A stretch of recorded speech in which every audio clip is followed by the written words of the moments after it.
What's good? I'm Skip. And I'm DJ. And this is the Cypher. Hip hop, man. I said hip hop.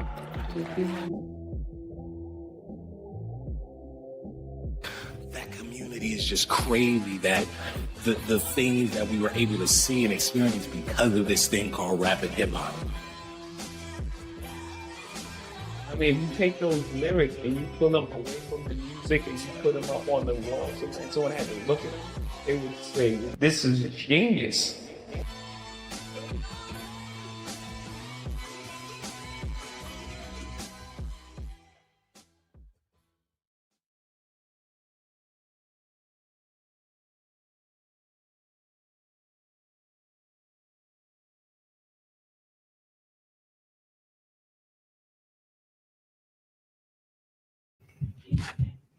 Yo. Yep.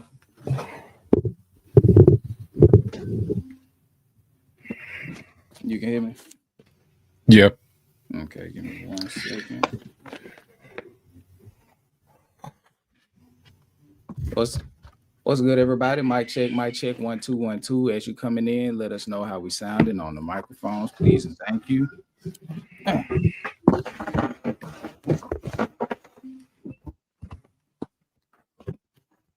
My bad, real quick. Hold on.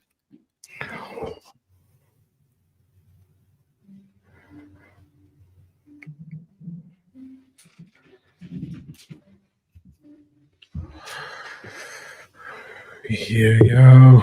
Go hit that like button on the way in, y'all. Hit that like button. Hit that like button. Share the stream. Share the stream if y'all can. We appreciate it. But definitely get the likes up for sure.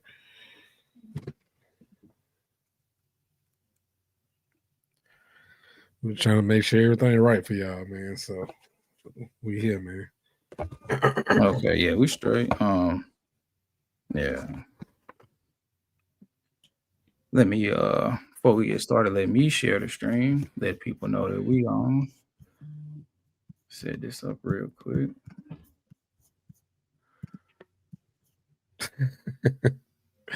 Okay. Give a little face some credit. Credit for what exactly? For being in this, if you want to hear Lupe get some credit, go listen to 11 through 25. Go watch 11 through 25. He in there.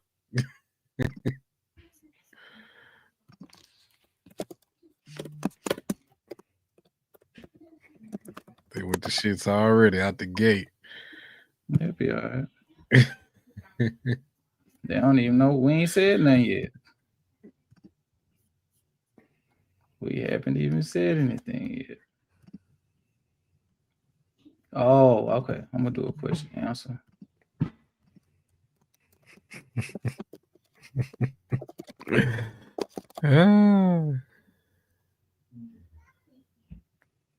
Be mindful, ladies and gentlemen, this is for 2024. We are about to start 2025 next week. And those episodes will be releasing on Patreon and YouTube members. So if you want exclusive access to those, 1 second. Skill.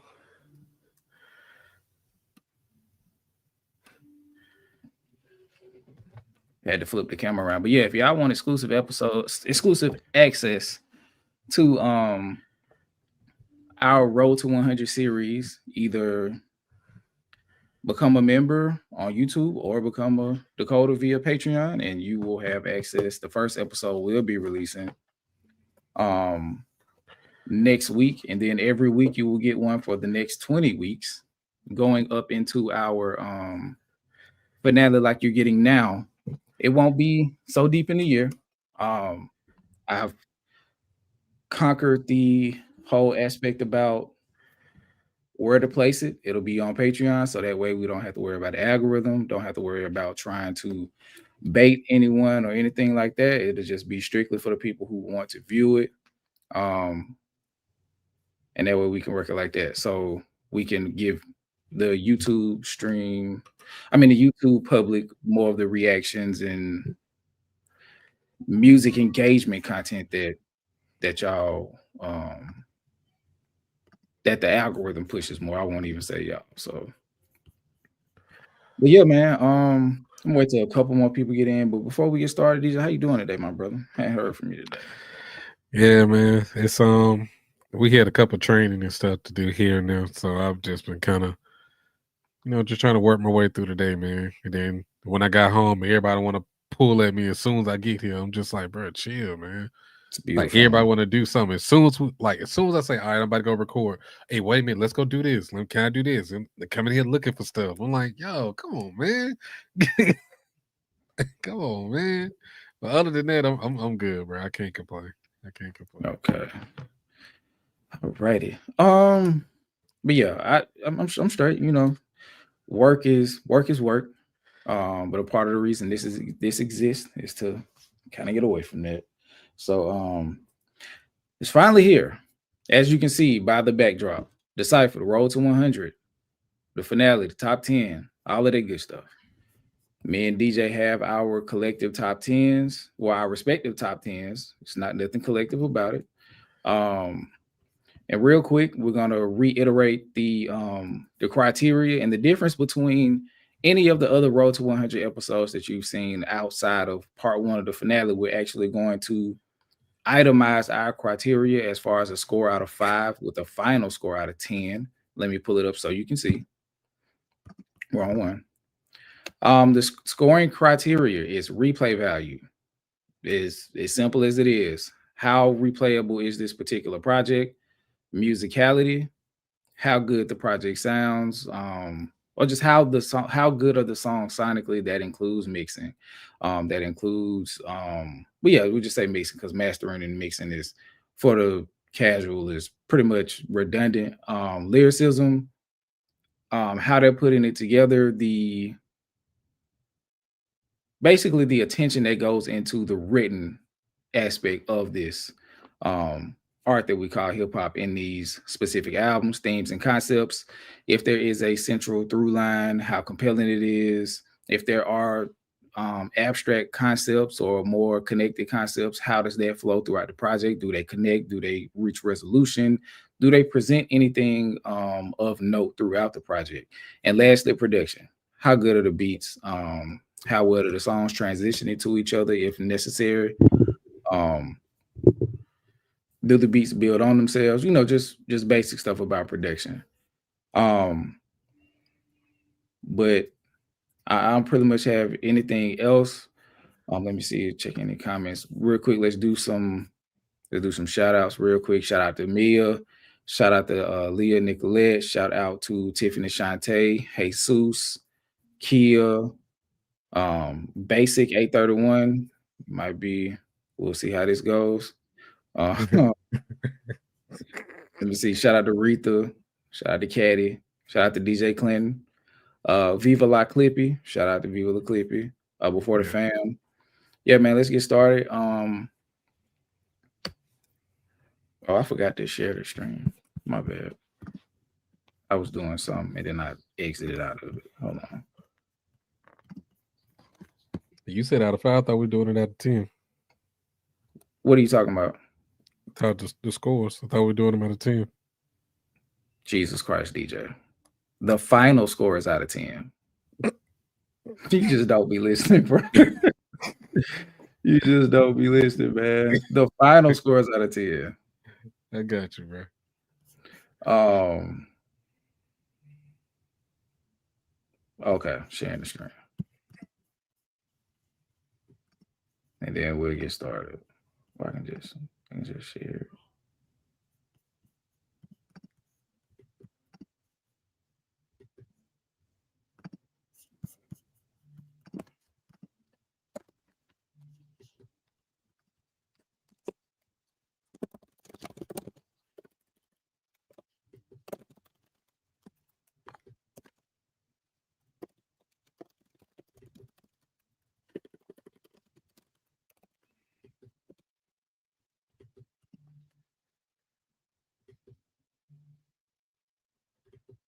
No, that's not the right link.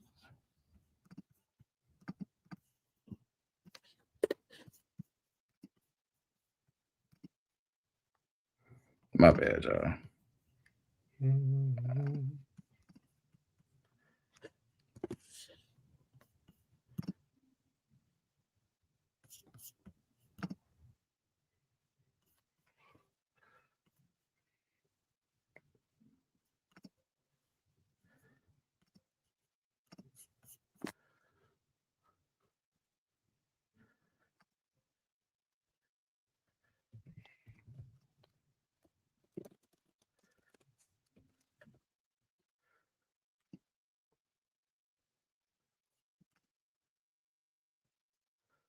Okay, here we go. All right, y'all. So we hold on, let me see. Thank you, Skip. I'll pronounce Katie. Okay, got you. Yeah, it was cool. Thank you for that. I did enjoy my birthday. Much appreciated. For those who don't know, we made some announcements on the members on the stream. We showed the mock-ups for the merch. We did that. Announced that the long-awaited Drake video is starting production this coming Sunday. I got a teleprompter unexpectedly for my birthday. Road to 100 season 2 starting. I think it's gonna come out Monday. So they'll release to you guys on the member side the day that we record them. So we'll be recording episode 3 Monday, but you'll be getting episode 1. So we'll virtually always be 2 episodes ahead of you guys in production. So yeah, that was pretty much the announcements. Let's get to it, man. Let me pull up the media assets. I'm gonna let you go first. What was your number 10 of 2024? All right. My number 10 album of 2024 is Vince Staples, Dark Times. Hold on, real quick. You putting it up? Put it up on the screen. Yeah. Oh yeah, I forgot. That's because the other one had his face on it. But okay, but yeah, that's the official one. Okay. But yeah, Vince Staples, Dark Times. Vince Staples, for me, I've become a fan of him as of late. And what I mean late, I'll probably say within the past 3 years or so. Before then, I wasn't really heavy on Vince like that for real. I knew of him, but I wasn't really heavy in his discography until, like I said, about 2 years ago. Let's see. Yeah, Ramona Park broke my heart. When that came out, that's when I kind of got on the Vince train and started listening back to the old stuff. But Dark Times is, I'm not gonna lie to you, it did kind of grow on me a little bit. Early on, it was just like cool to me. But I probably said like halfway through the process, like actually breaking down, actually going through the regular episodes and then going into the actual top 10 or top 25 side of it. That's when it really started to click to me. Vince Staples' storytelling is underrated, in my opinion, on this album. Like, he really touched on a lot of like sensitive subjects, but also just more so giving you a side of himself to where, like, his place in the industry, how he views himself, how he views the industry, and just where he could or couldn't go from this point. And I really enjoyed it. As far as production, I gave it a 4.1.5, so 4.2 out of 5 production. All the beats are fire. Lyricism, I gave it a 4 out of 5. Content and themes, I gave that. Where did it disappear? Hold on. Oh, that's way too big. I tried to do a smaller one. I mean, a better one, but that's way too big. Damn, Vince. Bit. Keep going. Okay. Yeah, content and things, I gave it a 4.1 out of 5. Musicality, I gave it a 4. And replay value, I guess it, a 4.1 out of 5. So total rating is an 8.1 out of 10 for my number 10. And some of my favorite songs from Vince Staples, Dark Times, is Black and Blue, Government Cheese, Etouffee, Nothing Matters, Little Homies, and Freeman. Freeman's probably my favorite song on the whole album. Like, I love the album from top to finish. That'll probably be, well, it is one of the ones that's been in my rotation as far as just like songs I listen to. Like, Freeman is definitely the one for me. But yeah, Vince Staples, like, I couldn't see myself not putting it in the top 10 once I realized Like once I got past all the other fluff shit that we was going through, once I got past that, and I actually realized like how good he was really rapping on this album, like there's no way it could not make my top 10. So my top 10 as far as like the last three, like 10 through like 7, like 10 through 7 kind of interchanged a lot because at one point I had this at 7, then I had it at 8, then it just kind of, just kind of like a musical chair of spots. But overall, I think I was satisfied with keeping it at number 10. And so yeah, Vince Staples, number 10, Dark Times. What about you, Skip? First of all, I want to let you know you fucking tripping. What? How do you have this at a 4 for lyricism, but you have J. Cole at a 4.5 with Mike Dilly later? What you mean? You gave the Mike Dilly later had a 4.5 in lyricism, and this has a 4. That is insane. Look, man, we ain't that was insane. J. Cole ain't even in the top 10, so we're not even talking about him right now. Nah. We ain't doing that. Because I forgot to bring it back up, and I watched the I was like, ain't no way 4.5 out of 5 lyricism for Mike Dilly later. Man, listen, man, I stand by what I said. J. Cole was rapping, bro. Just because we ain't fucking with that nigga, that don't mean I can't acknowledge that nigga was rapping, bro. That ain't got nothing to do with nothing. It does though. It does though. Oh, so you think that I gave it a 4.5? That I'm not saying it's a 4.5 because I don't like J. Cole? Oh, man, because he did that lame shit last year? Yeah. That ain't got nothing to do with nothing. That nigga was not rapping on no 4.5 level. Like the albums that we had, like 4.5 was like fucking like Lupe, Ab Soul, Rhapsody. That nigga was not rapping at that level. That's what I'm saying. He was not rapping at that level because you got songs like the Bottle Service song, fucking that nigga wasn't rapping like that.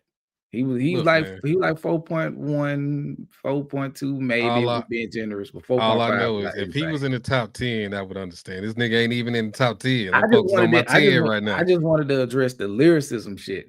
And what made me do it was because you gave this a 4 out of 5, 4.1. Yeah. That was insane. That's what brought it in my head. Had to say something. Either way, bro, I stand by it. I ain't ducking no smoke. I just don't feel like going into that right now. That's crazy. You're gonna have to explain that to me one day. That's fine. We gotta talk about that. That's fine. Okay, so my number 10. Let me pull this down. My number 10 is none other than probably one of the most hated men, not most hated, but most disregarded and most disappointing men in hip hop over the last 2 years or so. But all in all, him and the Mad Scientist dropped a fire project last year. Like I said, and I stand on that. But the music does it for itself, so I don't really have to do much to argue in its wake. But my number 10 album for 2024 is Snoop Dogg. Oh, that's crazy. That's a really good picture. Snoop Dogg, produced by Dr. Dre, Missionary, the follow-up, not long awaited, but long since follow-up to Doggy Style, Missionary. This album is fire. Production, super elite. Snoop Dogg sounded really polished. They didn't try to super modernize what they were going for as far as the content or the topic base that he had. He tried to give a vantage point from where he is now in his life. And I feel like they took that tightrope and managed it really well. So like I said, that was a really good album for me last year. On initial impression, phenomenal. I love the BJ the Chicago Kid features. I thought that was dope. So my overall rating for it was an 8.7 out of 10. Lyricism, a 4 out of 5. Production, damn near perfect, 4.9 out of 5. Musicality, 4.6 out of 5. The replay value drops a little bit, 4.2 out of 5, and the themes and concepts, while good and consistent, it wasn't a lot of like super amazing conceptual demonstration on the project. So I give that a 4.1 out of 5.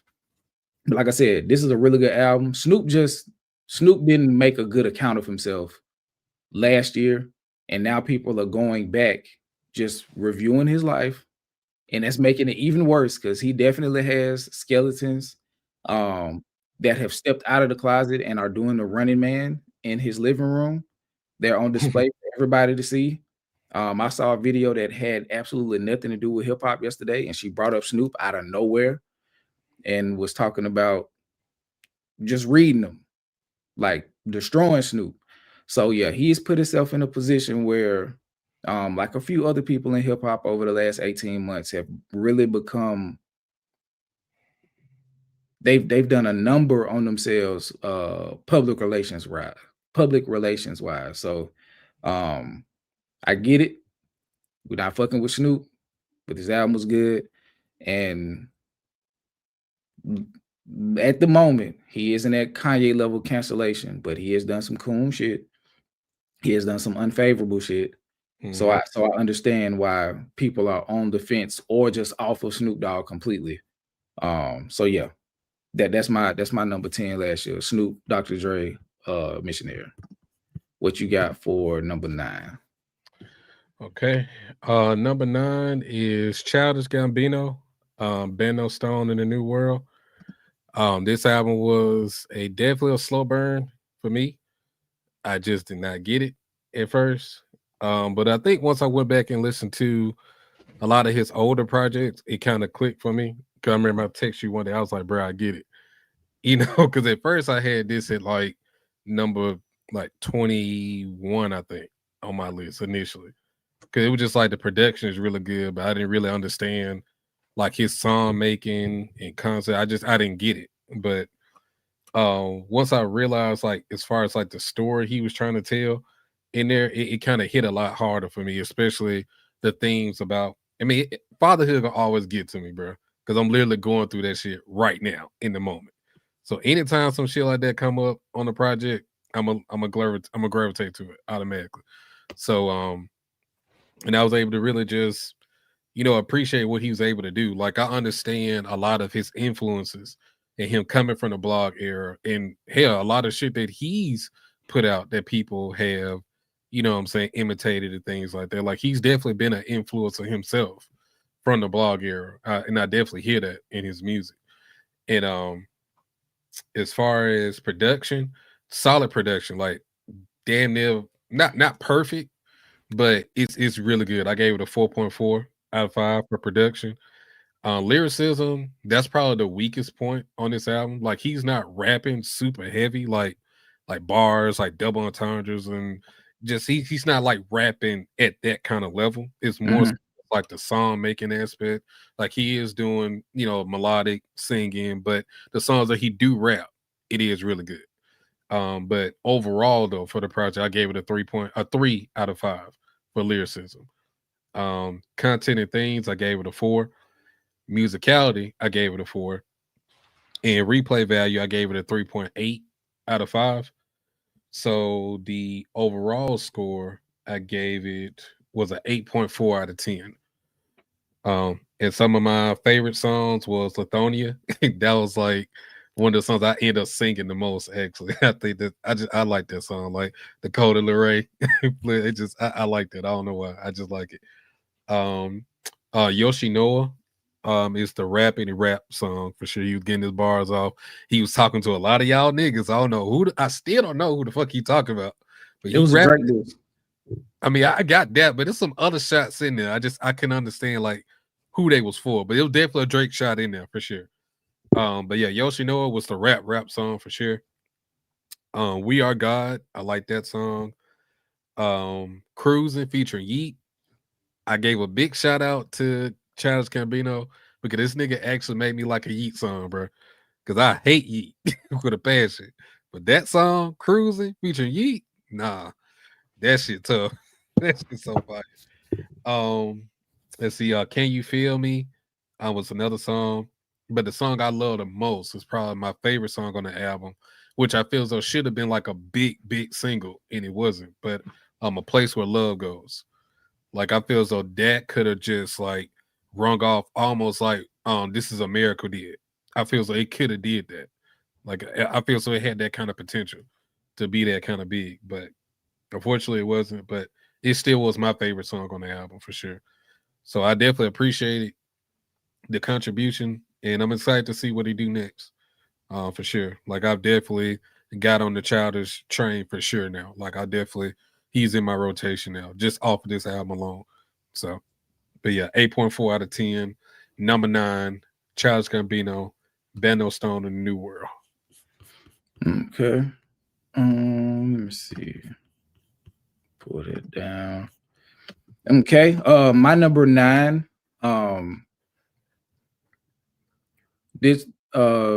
This was definitely an album that I warmed up to. This album was highly touted, excuse me, in the DeCypher group chat for months and months and months. And it's not an album the way it starts that you can listen to passively. Because just the way that the sound is structured, those first 2 songs, especially, for me personally, it was kind of hard to get into. But once I started listening to the project, once I was able to get past number 5, like probably on my 3rd listen, everything started to click. And by the time I finished the album in its completion straight through, maybe the 3rd time, I knew it was a really good album, and I knew it was probably go down as one of the highlights of this artist's discography. And this album is Dark Times by Vince Staples. Let me pull up I may not need it. I may be able to get it off the top of my head, but some of the songs that I liked, Black and Blue, Etouffee, Lil Homies. Let me see. I got it up real quick. Let me see. But yeah, some of my favorite songs were both Black and Blue and Government Cheese. I really like Shame on the Devil with damn, what is her name? I was about to say Ruby Rose. That's not her name.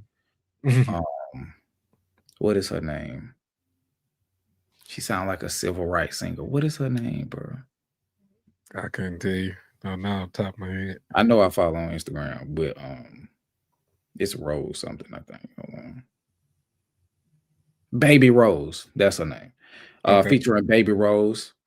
What's another one? Radio was dope. Nothing Matters. Lil Homies. Freeman was probably my favorite song on the project. Well, my second favorite. First favorite was Etouffee. And Shame on the Devil was my 3rd favorite. I really like that song. But yeah, where did I say? I gave this one an 8.7 out of 10 as well. Lyricism was probably it was one of the strong points of the album, in my opinion. I gave it a 4.3 out of 5. Vince Staples, his last few projects, I think Vince Staples and Ramona Park Broke My Heart were good, but in my opinion, this is the best out of those 3. And all 3 of those are very good projects. This one stands above those 2, in my opinion. Production, I gave a 4.2 out of 5.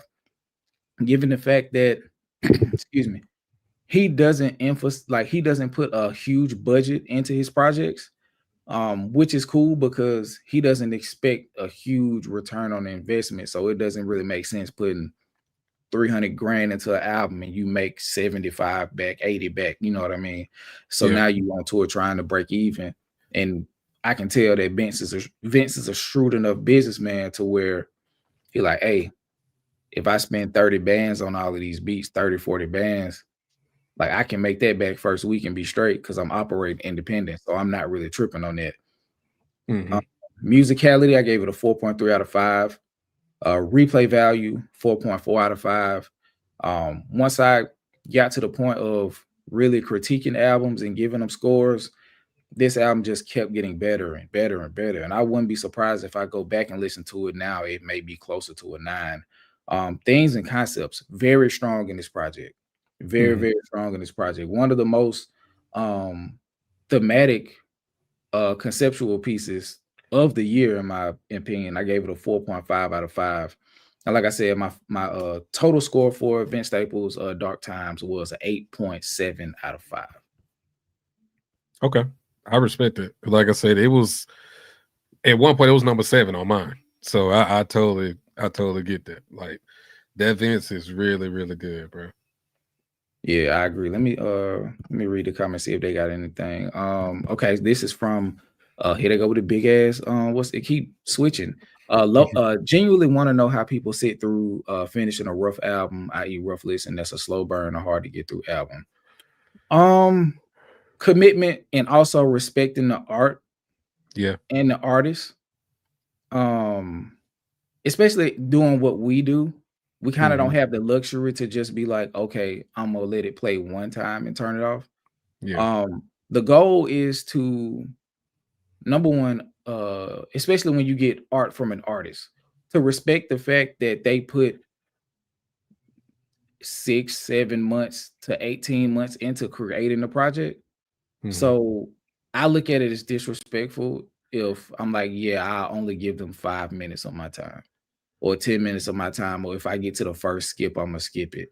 Now, and that's something that I, learned a little more, like hearing from Vince Staples and hearing from Mick Jenkins, and hearing them, speak about the manner of respect that are owed to these projects, whether you like them or not. It's still respecting the art form by giving it a shot. So you never know. You may be the next song away from that project connecting for you. You know what I mean? Now some albums require you a little bit more work, and then after it, you can be like, okay, that's not for me. But if you're going into it with the understanding that it was art, it was carefully made by an artist, I feel like you kind of owe it to the artist to listen to it in full. Now, don't get me wrong, you play somebody who kind of like treating it like a hustle, then you could get to the point where you're not being sold on the hustle. But as far as like if it's being presented as an actual piece of art, you kind of have to consume it in its entirety to even really give an opinion on it in the first place. So from my perspective, 2 songs in, you can tell whether or not it's art. And at that point, you kind of owe it, if you consider yourself a fan or an enthusiast of the art form, to listen to it all the way at least once. You feel what I'm saying? So yeah. And then also too, like pretty much everything that Skip said, like we definitely tried to, during this process of going through so many albums, trying to give every album its just due the best way we can. And another way I just kind of look at it is, for me, music is all about feeling. I want this shit to make me feel something. And I know me personally, my mood goes up and down. And maybe I'm just not in the correct headspace or the right mood to really digest the music in that point in time. But That's a good point. so maybe tomorrow I may be in a better headspace. I may feel better, and I can take to the music. I can, what I'm saying, I can feel it differently. Because some songs may evoke a certain feeling, like it's supposed to make you ramp up, or it's supposed to make you sad, it's supposed to make you happy. What if I'm pissed off in that moment and I can't receive it the way that the artist intended it to? Or maybe, and Skip made me kind of think about this too, certain music, the way it's mixed, produced, and mastered, it's presented in a certain format. Like some songs are made for like headphones, like you were saying, Skip. Like some beats and bars and stuff, the way it pan from ear to ear, like it's made for that experience. Versus some other songs are, they're made for the big boom, boom, boom 808s.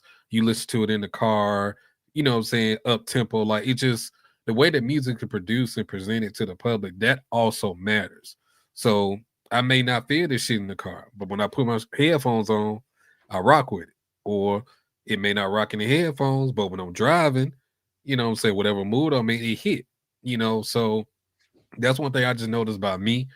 And it's just like I have to, doing this, make sure I give my best foot forward. So if I'm not feeling it one day, I'm gonna give it maybe 2 to 3, maybe 4, depending on if I'm just really having a hard time like understanding what I'm listening to.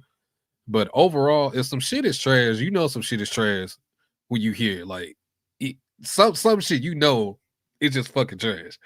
But overall, like if you feel so, like Skip was saying, if you feel so that artist is putting forth a conscious effort to display some form of art integrity or just effort in the music, it's worth your time to really dive into it and see, what they're trying to say. But yeah, I think that's the best way to put it, because it was a lot of albums we went through, and a lot of albums I did only listen to was because them shits was ass.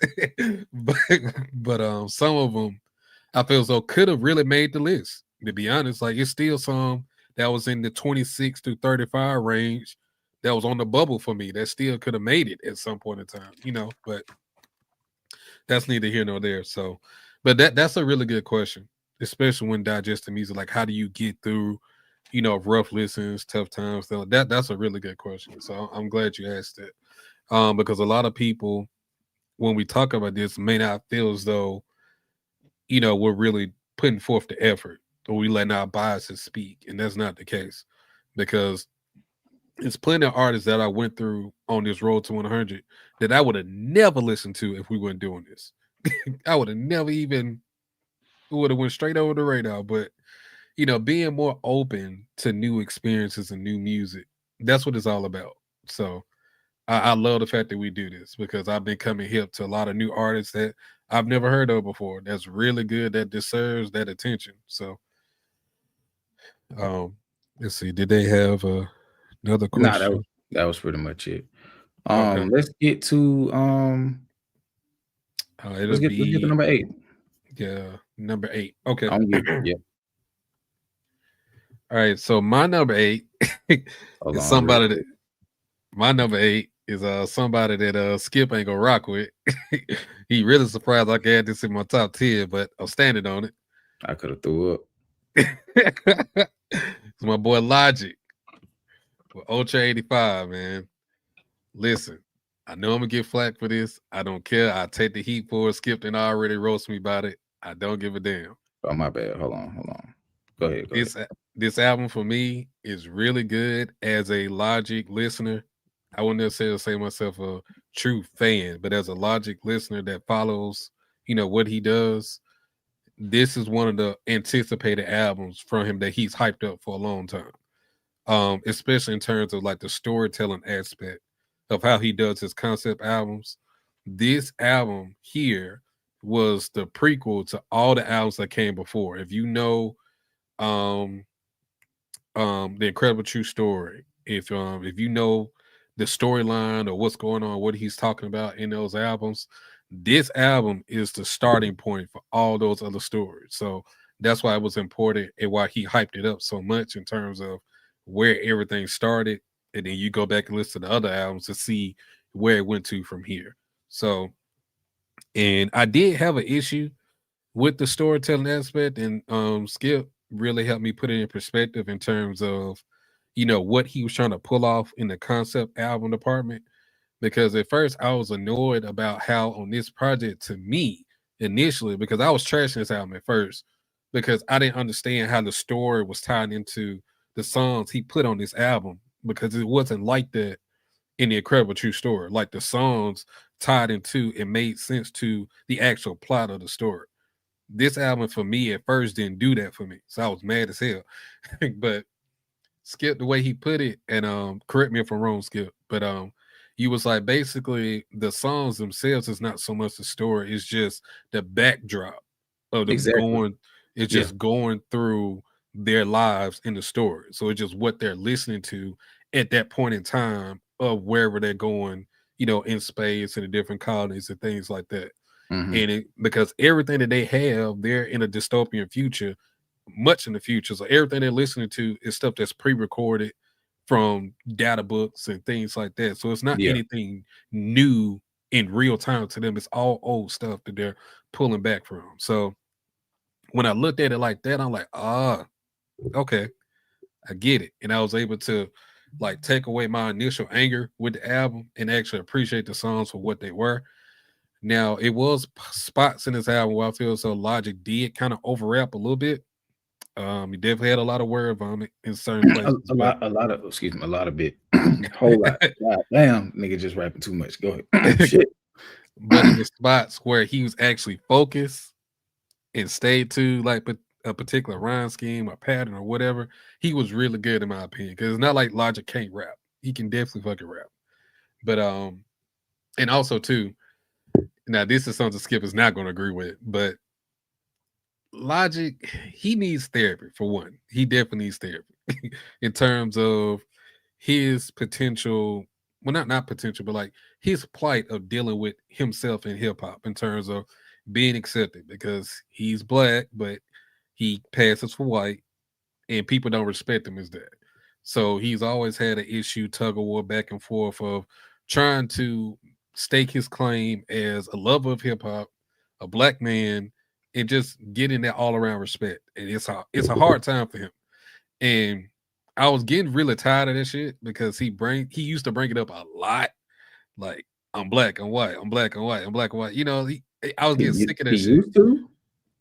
He didn't talk about it that much on his album. It was definitely on here, but it wasn't that much. Not as much as the Everybody album or whatever the album was. Every But album since Everybody. Well, no, he been talking about it. He been talking about it his whole career. Yeah, his whole career. Yeah, I agree with the declarative statement that he needs therapy, consistent therapy. Yeah. Because he's definitely suffering from an identity crisis, and it's filtered. I mean, and it's found its way into his music, found a home in his music. Yeah, found a home. And I think his search for blackness is performative. And that's why it comes off cheesy. Yeah. Because I think he would have had an easier time. And this is, this is a biracial plight. Because they never mind. Yeah. Go ahead. The only reason why I didn't knock it as hard as I did in the past is I just kind of looked at it as that's his struggle, that's his story in terms of he's in the midst of his struggle right now. He's trying to navigate and work himself through it. He's not at the end point where he's finished, come to that realization. So I'm just looking at it as a story at this point, because until he gets to that point where he's confident in himself and he realizes himself, like in terms of his place, it's going to always be in the music, whether he says it on every song, on every other song, it's always going to be there because that's his journey that he's on. And if I just respect it as that, I don't knock it as much. That's just me. That's just my opinion. Because overall, everybody got shit that they're going through, shit that they're self-conscious about, shit that they're like, stuff that they have not conquered yet. Everybody has that. So for Logic, I just kind of put him in that bubble because clearly this topic is not going away anytime soon for him. So as long as he's able to still, I guess, produce good music in the midst of him going through his struggle, I'll let him rock. I'm not gonna bash him for it as much as I did in the past. So, and for me, he did overall have good music on his album for me. Good enough for it to be in my top 10. Yeah, I said it. It's a controversial pick. I know. Don't care. But as far as the scores, real quick. Go ahead. As far as him battling his identity crisis, the fact that it exists isn't cringy. It's how he does it that's cringy. Yeah. That's it. Yeah. I agree. I definitely agree. I'm not knocking that at all. I'm not. But as far as production, his team that he has that helped him with this project, mainly Six, the producer Six that's been working with him pretty much his whole career after No ID left, because No ID kind of, No ID was on the second album too a little bit, but for the most part, No ID they kind of went their separate ways for the most part. So his in-house producer Six and Logic, because Logic produced a lot of this album himself. Like he's stepping into his producer role now. So if he does fall back from rapping, I think he's going to fall into more of the producer bag. So him and Six really did a great job on this album, in my opinion, as far as production. I gave it a 4.4 out of 5. Lyricism, let's see. What was it? That was 4.4 out of 5. Lyricism, I gave it a 4. I did knock it down because at first I had it higher than that, but I gave it a 4 for the aspect of certain songs he was really rapping good, but the songs that he had the word vomit, it kind of killed his score a little bit. Themes and concepts, I gave it a 4 as well because I appreciate from the story aspect where they started and how they end up in terms of the concept part of it. I really enjoyed that. Musicality, I gave it a 3.7 out of 5. In replay value, I gave it a 3.5 out of 5. And my overall score for the album was a 8.6 out of 10. And some of my favorite songs was Deja Vu, featuring DJ Drama, Teleport, Ghost and Machine, Interstellar, featuring Lucy Rose. In retrospect was really good. 4 Ever, I like that song. And Love Me, I like that song too. And I think it was one more song I'm missing. No, that was it. But it is one of them. Some of these hooks on here towards the end of the album was kind of bad. I'm not gonna lie.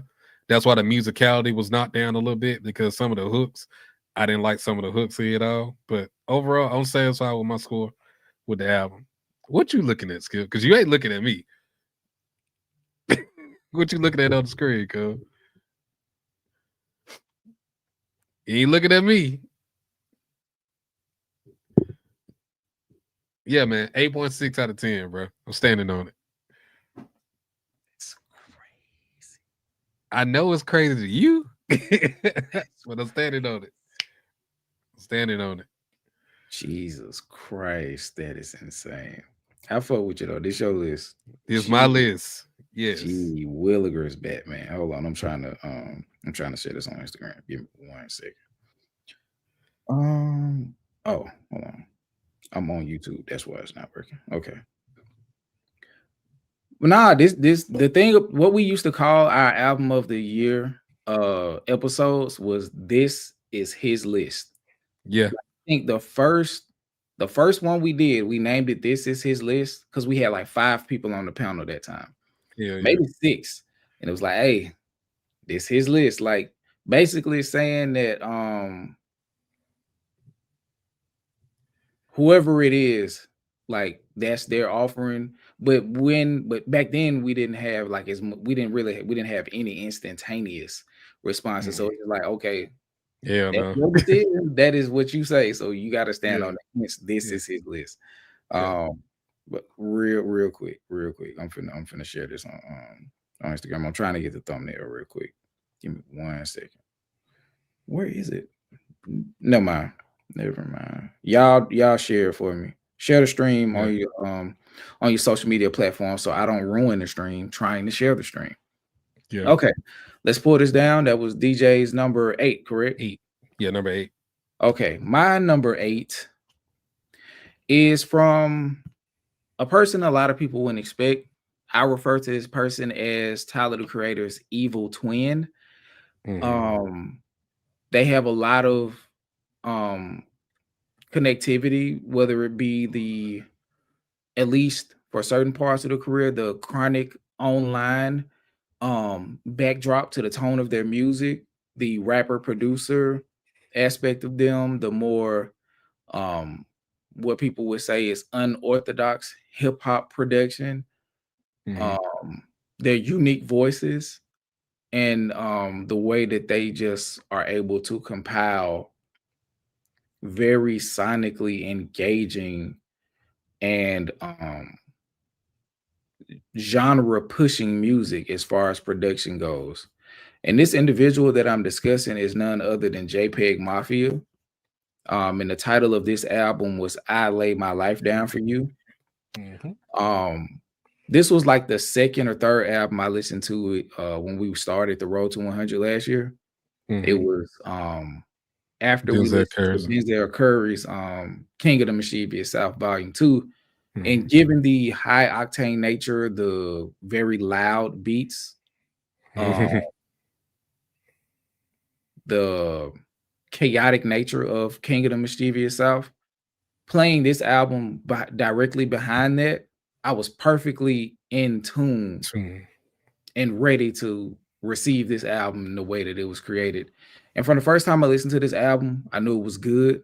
Halfway through it, I was like, okay, this shit is fire. By the time I finished it the first time, I was like, this is a special album. I don't know where I'll put it, but I'll table it for later discussion going forward. And throughout the process, because it's probably about a 7-month process doing Road to 100 last year, because it's our first time doing it. I just got more and more enchanted with this project. the sonic progression and how that's a metaphor for his mental state and like just mental clutter. To if you guys do go and listen, the album starts off extremely chaotic. I think the first line of the song is, "If I was in the NBA, I'd be Dylan Brooks." But worse. But worse. And when you think about who Dylan Brooks is, and you think about a worse version of him as far as more problematic, and then you try to put that in a sonic sense, that's exactly what this album is, especially the first half. And for how it ends at the end of the last song, and it's more peaceful, it's serene, it's less instrumentation. It's as the album goes, the production gets more minimalist. It starts off extremely maximalist, but like maximalist, I think they call this genre sound design. This genre of production sound design. And yeah, it's all over the place. It almost feels like the audio version of going to like one of those places where you can just break shit. Rage room. Yeah, like, that's what it sounds like. But it's like I said, it's a metaphor for his mental state. He's doing a lot of projecting. He's casting a lot of aspersions on other people because he's trying to draw attention away from him and the shit he's going through. But the further the project goes, the less people are in the way and the more he has to reckon with what he's going through at that certain time. And then trying to go through a process of, at least, even if it's not healing, trying to go through the process of acknowledging and at least decompressing and then getting to a place where I can move forward. So yeah, some of the songs that I like in this project, let me pull it up real quick. What's the name? I Lay My Life. Okay, I'll have to type in a couple words. Sin Mido, New Black History featuring Vince Staples. Don't Rely on Other Men, Ex-Military, Either On or Off the Drugs, Loop It or Leave It, Don't Put Anything on the Bible, and I Recover From This. This album is really, really good. It's really, really good. If you were able to listen to Igor, especially for the off-kilter sounds, this is still a more extreme version of that. But I feel like you'll kind of understand where he was attempting to go, at least long enough for you to get an album a chance. And if you don't like it, you don't like it. But this was, like I say, it's my top 10 of 100 plus albums last year. This album is definitely worth the listen. The only thing I will say before listening is be aware it is going to be loud. Yes. It is going to be loud. It is going to be very sonically engaging. It's just how you handle it going forward. But I gave it an 8.8 out of 10. Lyricism, 4.3 out of 5. He touches on a lot of shit. Shout out to Mia. What was I saying? Oh, lyricism, 4.3 out of 5. And he does it tastefully. Production, I gave it a 5 out of 5. This is one of the best produced albums of 2024. Yeah, it's not close. Musicality, 4.3 out of 5.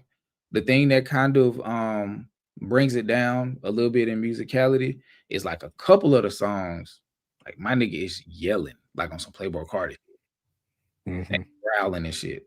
But it's crazy because that song has so much balance in it. But yeah. Replay value, 4.2 out of 5, which is still relatively, it's on the verge of being great level replay value. It just comes down a little bit because, like I said, the shit is so loud. So it's like, it's one of those projects you kind of have to consume front to back. So some songs, like in a vacuum, may not have the highest replay value. And things on concepts, this was a very well put together project as far as themes and concepts. So I gave it a 4.4 out of 5. And once again, for my final score for I Lay My Life Down For You by JPEG Mafia, 8.8 out of 10. Okay. Much respect. All right. So yes, he said growls. He does growl a lot of it. He definitely does.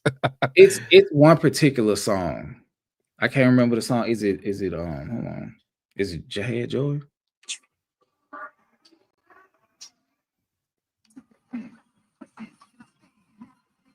That ain't the one I'm talking about. It's the one with the dun, dun, dun, dun, dun.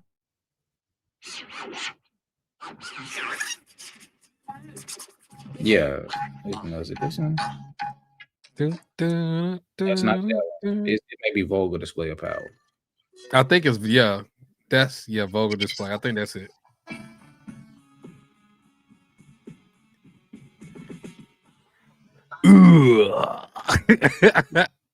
It's between that and Don't Rely on Other Men, I think. Like, this shit is chaotic. I Don't get came me to wrong. bring the pain. Yeah, that shit is insane. But the album is good though.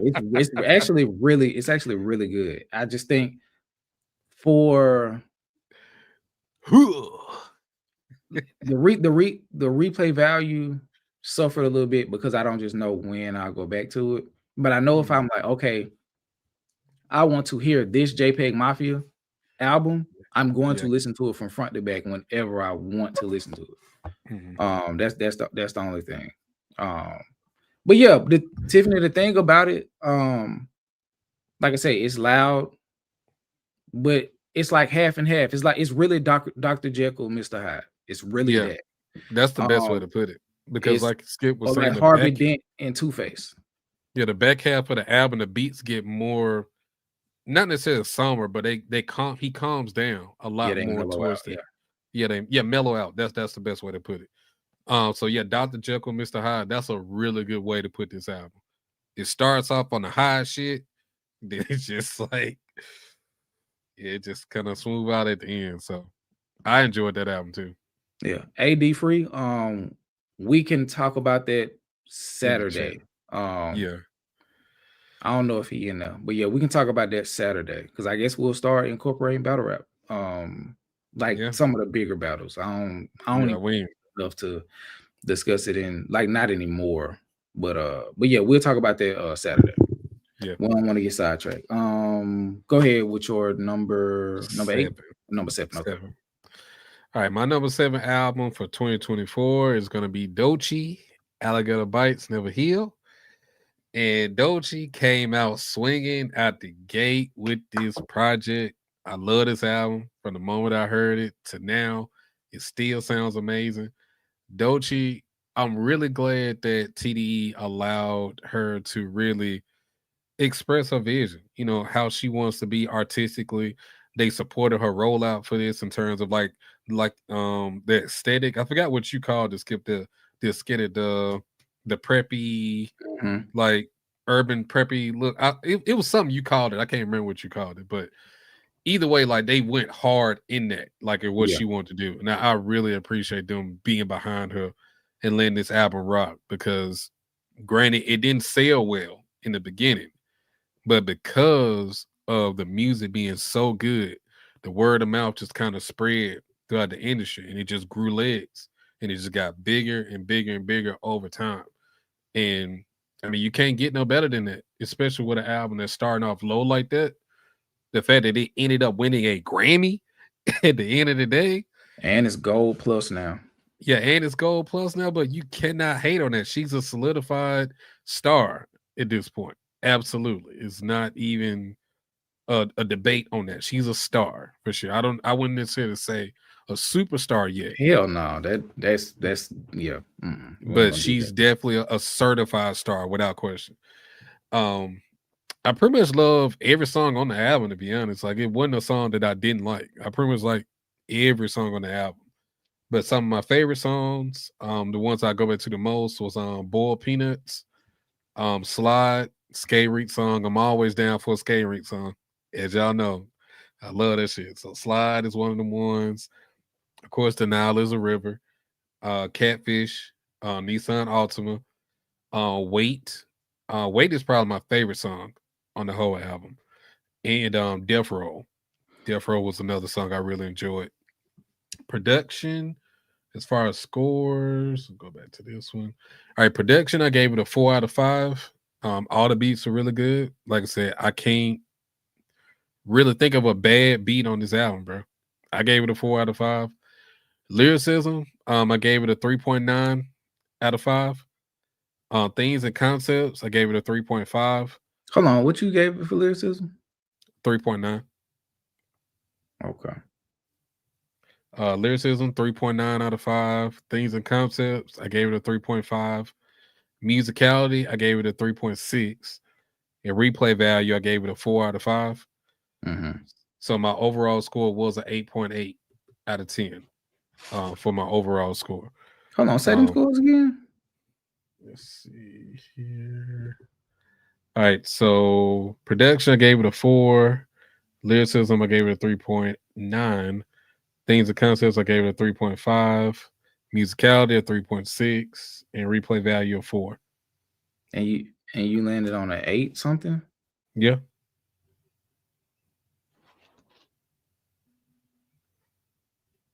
We ain't gonna worry about it. But I don't but the math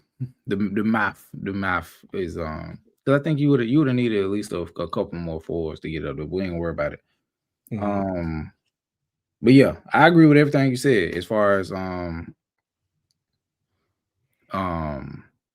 everything you said. I don't have no disagreements about the project. Shout out to TDE for believing in this album and continuing to push it. And playing the slow game. Yeah. And just gradually, because I feel like she had already been out for years. So what's another year giving it an earnest push? But I think they had already planned that out from the beginning. I think they had a lot of faith in the music.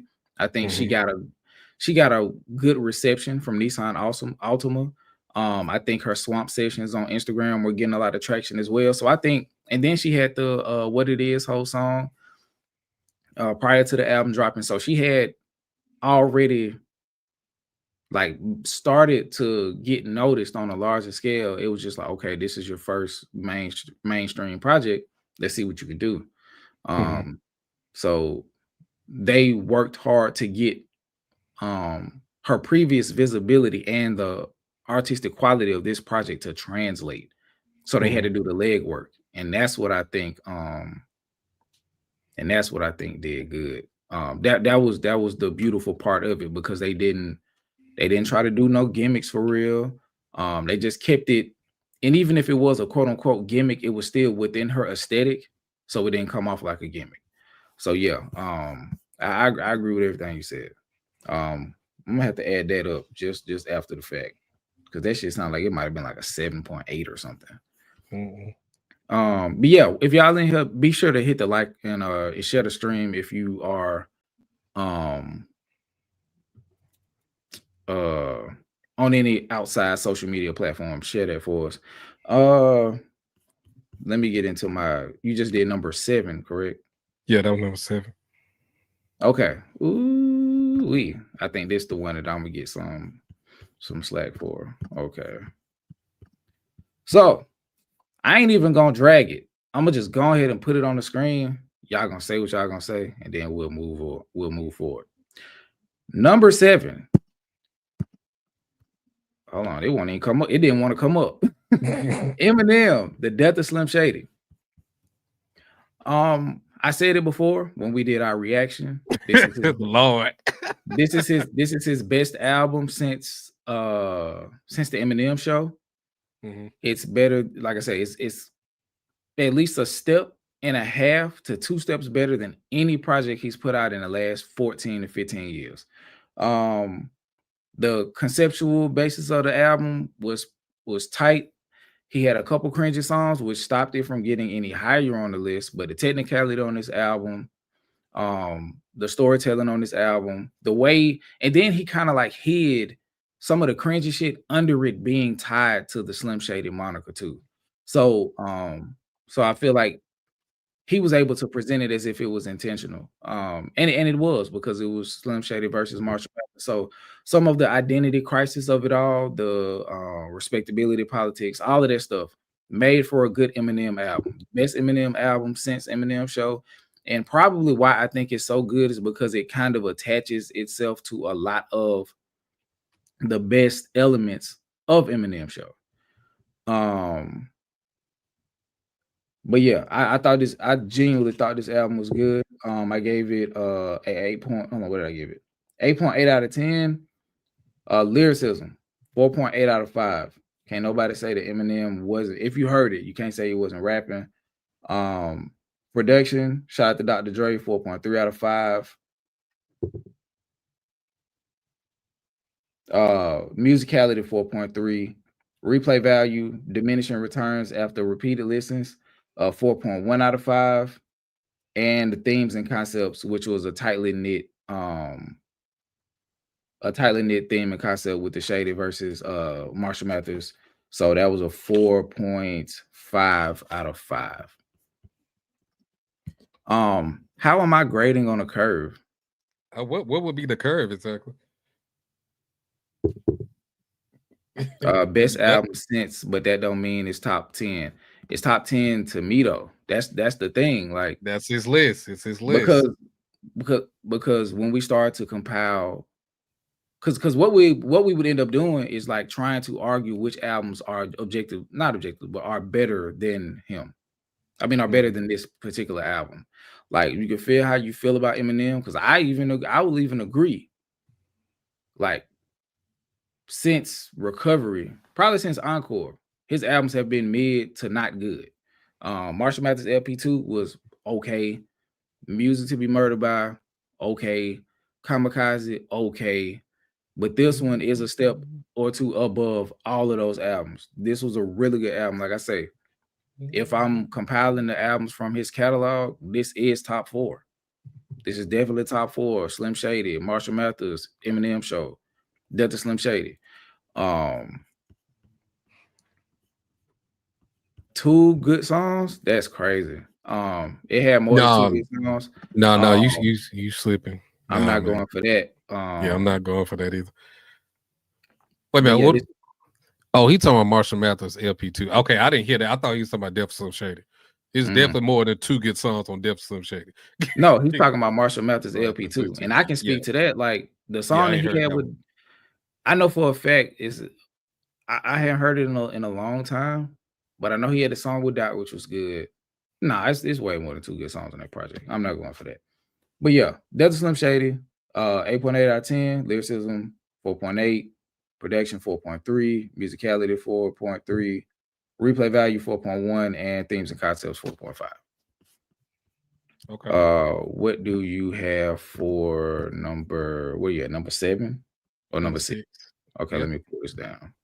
Where is it? All right, so I'm gonna echo a lot of sentiments that Skip kind of just went over, but my number 6 album for 2024 is JPEG Mafia. I Lay Down My Life For You. Mm-hmm.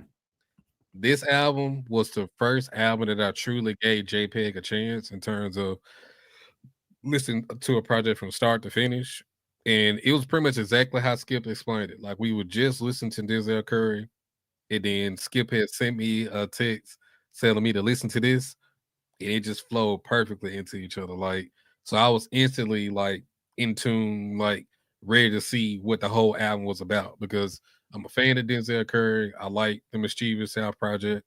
So, and the fact that they work together seems like all the time, looks like they have a lot of good chemistry together. And he was on this album too. And I really enjoyed it. Like Skip was definitely right on when saying that the production really told a story in terms of like his mental state. Like that's the best way I couldn't have said it any better than that, because that's exactly how I feel about it too. Some of my favorite songs was Sin Miedo, I'll Be Right There, Don't Rely on Other Men, Ex-Military, JPEG Ultra featuring Denzel Curry, and Loopin' and Leave It. Loopin' and Leave It is probably my favorite song. And because I was listening to it today, I was like, nah, that's the one I keep going back to. So I think Loopin' and Leave It may be my favorite song on here. And as far as the scores, production, I agree with Skip. This album is hands down one of the best albums produced last year that I've heard from the list. Like, and it's a lot of separation in that category for me. And so for him, I gave it a 4.8 out of 5 for production. For lyricism, I gave it a 4.2 out of 5. Things and concepts, I gave it a 4.1 out of 5. Musicality, I gave it a 4.4. And for replay value, I gave it a 4.3. So it ended up being a 8.9 out of 10. Okay. Like it was so close to just hitting that 9 mark, but I do agree with some of the songs. Like I feel like he was just. I mean, I know that was the point of it in terms of just like how loud and just the screaming and the growling kind of took away from it a little bit. But overall, like it wasn't enough to where I can't say that this isn't a phenomenal album. Like by far one of the best ones from I last agree. year. So yeah, JPEG Mafia. I lay down my life for you. Number 6 album of 2024. Shout out to D2B2 with the first super chat of the evening. Shout out to Skip, DJ to the coders in the chat. Could you hear that, DJ? Yeah, it was low, but I heard it. Also, is doing that shit again. Yeah. Okay, hold on. It seems like whenever that started messing up, I know why it's doing it. Oh, okay. I thought it had something to do with the comments, like you said, it's big and it's small and all that other shit, you know. Okay, my bad. How do I sound now? I mean, I hear you, but you do sound different though. You sound I just changed my microphone. It was on the mic. It was on the fucking it was set to the laptop. But do I sound better now than I did previously? I mean, I personally think you sound better before. That's just me, but I don't know how the chat may take it though. But I think you sounded better before. Hey yo.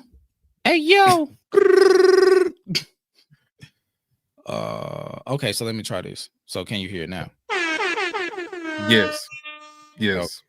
It's clear and it's loud. Yeah. Okay. Here we go. Mic check. Yeah, that's better. Okay, I just needed to turn it up a little bit. Okay. But yeah, it was I wish I would have known that. Because it always set back, so I have to remember to set it. So shout out to Easy McConan as well. Ty, shout out to you for the super chat. It did sound better before, so y'all want me to go back to the default? Let me see.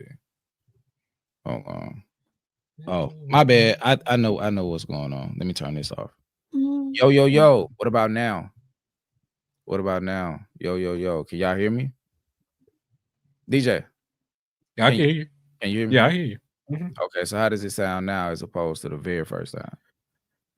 I mean, it sounds about the same as before you made the adjustments. That's crazy. Hey, yo. It did sound better before. That's crazy. The microphone from the laptop sounded better. It's weird, bro. Hold on. So you're saying you can hear me better now? Hold on, say it again. So you can hear me better now, is what you're saying? I mean, I can hear you. It just, I don't know. It just sounds like it's a decrease in quality, just a little bit. I just changed back to the laptop. Since I did that, I changed back to the laptop. I'm trying to see before we keep going, because this is the built-in microphone from the laptop. So let me see if I can. Okay.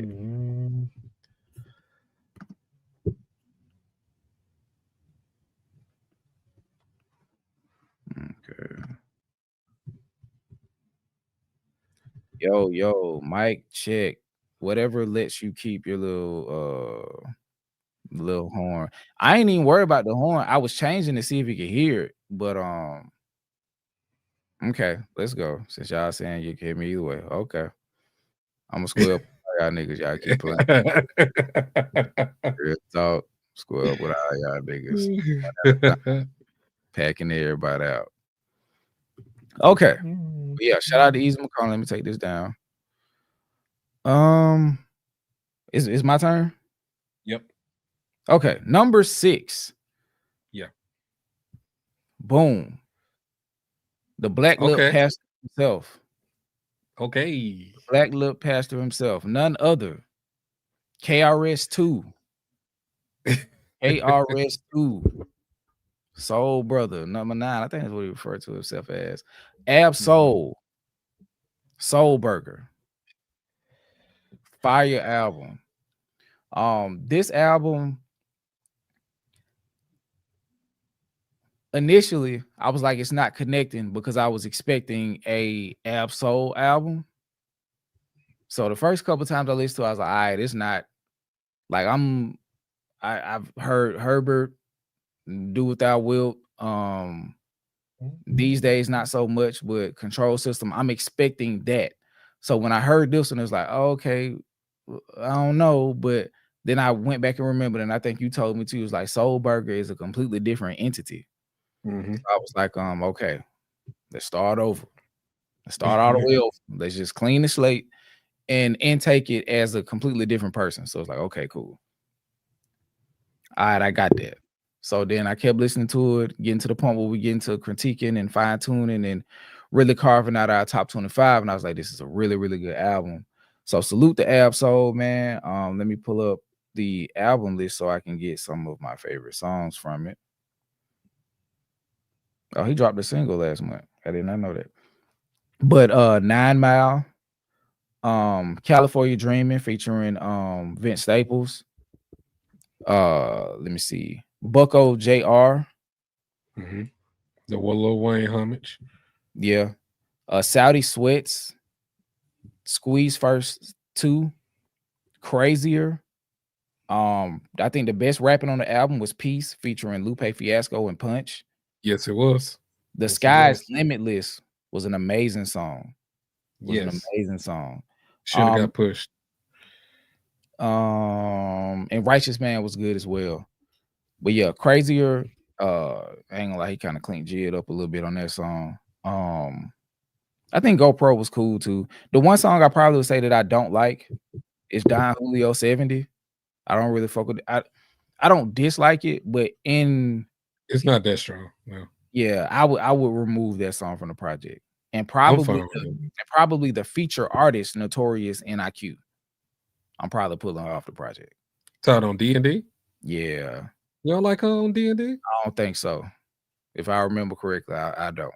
Nah. I like her verse better than Short Dog verse on Don Julio. But I don't like that whole song. But yeah, 9 Mile. Let me see Payday real quick. Now, Payday, I feel as though could have maybe not made it. Yeah, but all that was good. I get him trying to go more mainstream, trying to get him at least one slap. So I ain't mad at that. Because I still like the song, like I said, California Dreamer. Bucko JR was absolutely fire. I didn't even know I was expecting Dolce to be rapping on I, Myself, and Me. So like after the song, I was like, "What the fuck was Dolce?" Dolce, yeah, she was just singing the Yes, yeah. But yeah, sleeper for favorite song on the project, Saudi Sweats. Like I don't like that song. That is one of my sleepers for favorite song on the project. Yeah. I don't like that song. I fucks with that song. But yeah. What did I give this album? Let's go through my ratings. I gave this album a 8.9 out of 10, and this is Soul Burger from Ab Soul. Lyricism 4.5. The only reason it's not as high as like an Eminem is because he sacrificed intentionally on some songs to be more commercially accessible. Production, very good, 4.5 out of 5. Musicality, this is probably Ab Soul's maybe most sonically pleasing project ever. Yeah. Gave it a 4.6 out of 5. Replay value, 4.2 out of 5, because it's a couple songs, like I said, that I would just take off, but the other songs are very strong. So it's like, okay, those songs don't pull it down too much. And themes and concepts, this is another very well woven conceptual project, a 4.5 out of 5. And I'll say it again, my total score for this album is an 8.9 out of 10. Very good offering from Ab Soul, aka Soul Burger. Shout out to him, shout out to the West, shout out to TDE. It's a great project. And that's all I have for my number 6. So what you got? And I appreciate the tag in, Skip. I appreciate it, because my number 5 is also Absol Soul Burger. I appreciate the tag in. You know what I'm saying? Yeah. Yeah. I like that. I like that. Good teamwork. Because you gave it an 8.9. I gave it a 9. Flat Okay. out 9 out of 10 for me. I love this album, but it is some like I know you like Southern Sweats. It's not a bad song, bro, but it's just not one that I go back to. It's not how my replay value song. And that song and Payday, I don't really care for Payday that much. But overall, every other song on the project for me, I like I like D&D, I like Notorious Neat.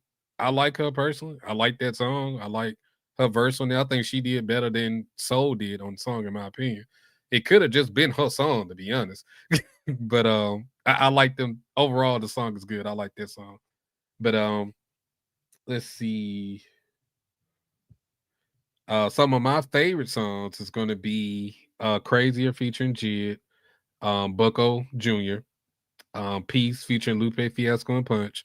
By far the best overall song in terms of like production, rapping, concepts. Like the whole song itself is a complete song. That's probably the most complete song on the album. So yeah, Peace. 9 Mile, the intro song. I love the sample he did, how they, production wise use that sample. I really think it was really good. But my personal, yeah, but my personal favorite song, though, the one I listen to the most, is California Dream, featuring Vince Staples and Cam Carson. I love that song. I love Vince's verse on here. I love the production. I love Cam at the end with just like the freestyle, what I'm saying, off the beat. Like, I just thought that was hard to me. I love that shit. Just, just backyard shit. Nigga just rapping, just talking shit. I like that aesthetic. I like that. In The Sky Limit is featuring Blast and Asia Holiday. I do feel as though that song didn't get the recognition it deserved. Like I definitely think that it could have been one of the singles that he was looking for, honestly. Like in order to get him exposed to a bigger market. I think that song should have been one versus what's the other song? All that. I think they should have went with this one, in my opinion. But I'm not a label exec or anything like that. So I'll let them make the decision. They have a proven track record. So I'll let them rock. But yeah, as far as the ratings for, let's see. All right, so production, I gave it a 4.8 out of 5. Lyricism, I gave it a 4.5 out of 5. Themes and concepts, I gave it a 4.3. Musicality, I gave it a 4.5. And replay value, I gave it a 4.5 on mine. So, but yeah, it's a 9 out of 10 for me.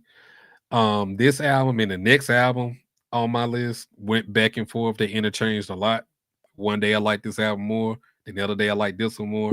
So we'll get into that one after, once it's my turn again. But so yeah, what is your number 5? Real quick before we get to that, let me pull Mr. Soul Brother down. Let me put us right here. Shout out to Mia. She did a compilation of our 10 to 6. Shout out to Mia again. Vince Staples, number 10, Dark Times. And this is DJ's list. Number 9 is Childish Gambino, Bando Stone, and the New World. Number 8, Logic, Ultra 85. Number 7, Alligator Bites Never Heal. And number 6, JPEG Mafia, I Lay My Life Down for You. And Skips, mine, 10 through 6, Snoop Dogg, Missionary, Vince Staples, Dark Times, JPEG Mafia, I Lay My Life Down for You. Number 7, Eminem, Death to Slim Shady, Coup de Grace. And number 6, Absol, Soul Burger. Rest in peace to Dough Burger. Yep. Okay, so we've given our 6 through 10 or 10 through 6. Yes. Now we are going into our top 5 from 2024. And before we do that, once again, shout out to Mia again for the scoring criteria. Just reiterating this. Replay value is self-explanatory. Musicality, how good it sounds to the ear. Lyricism, what that pen did To keep it simple, lyricism is what that pen did. Themes and concepts, the world that was created throughout the album and the listening experience, and production. Get a drummer song, just to keep it very simple without over explaining.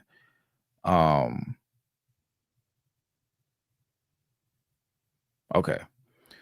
It's my turn to do my number 5. Yep. Okay.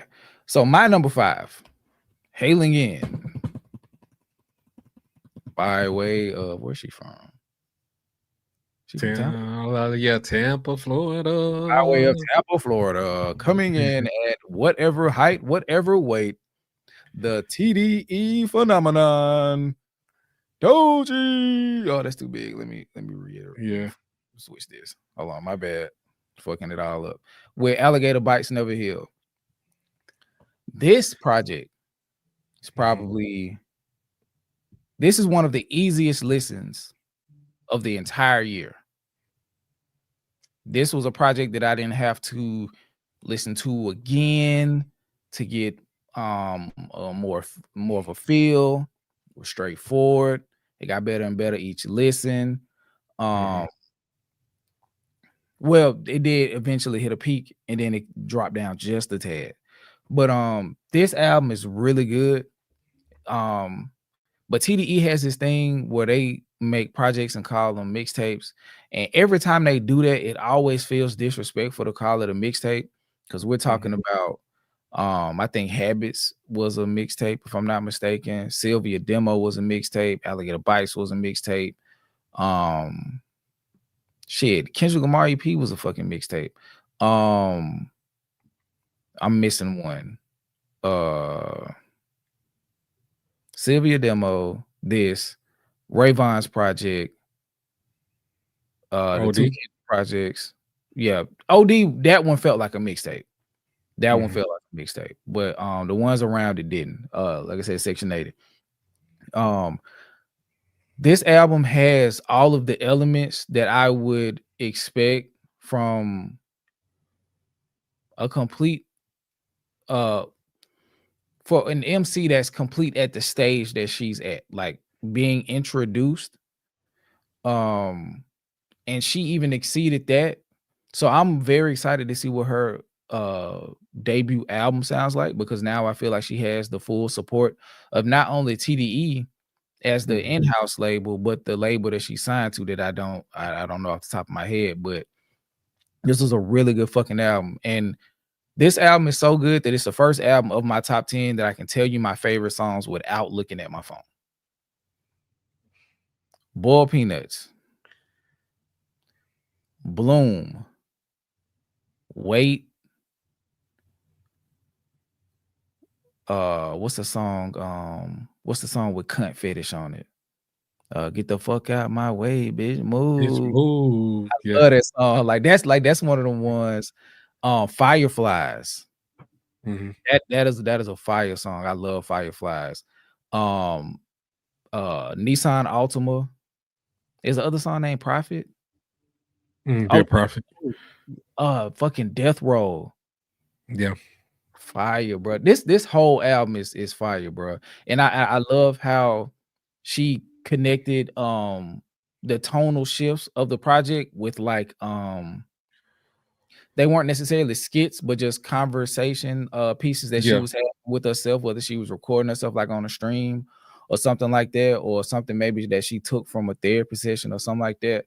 And then like I really love the rebellious. Fuck, that word was with my ass. Rebellious. Yeah. The rebellious nature of boom bap.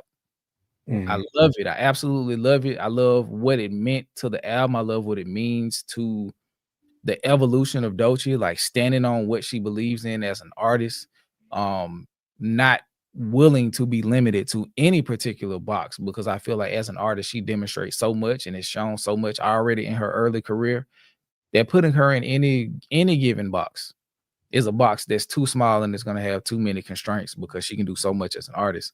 Like I said, the song like Firefly shows that she can carry a note. She can actually sing. Wait, you know what I mean? Shows that she's a full-bodied songwriter. Fucking Boiled Peanut showed that she can rap. So did Nissan Altima showed that she's a fucking performer. She's a star. Prophet shows that she's aware of where she came from. Nikki, Kim, like she's right there. You feel what I'm saying? Like, the intro song shows that she can hold mystique, shows that she can be like, I guess the word may be ethereal. Like, she showed so much on this project, and from her lips, this project was created from start to finish in 30 days. Damn, I didn't know it. I Okay. watched, she did an interview around the release of the project. It was her and her engineer or whatever. Created the project in 30 days. Bravo. Awesome project. I gave this project a 8.9 out of 10. Probably the lowest aspect of the project, lyricism, because it was more of a straight, in your face, not like a whole bunch of double entendres and shit like that. It was some, don't get me wrong, like what she said, what she was doing, the uppercut, talking out my ass, but that's my assumption. Like all of that was connected. I watched her dissect interview with Cole. Shout out to Cole.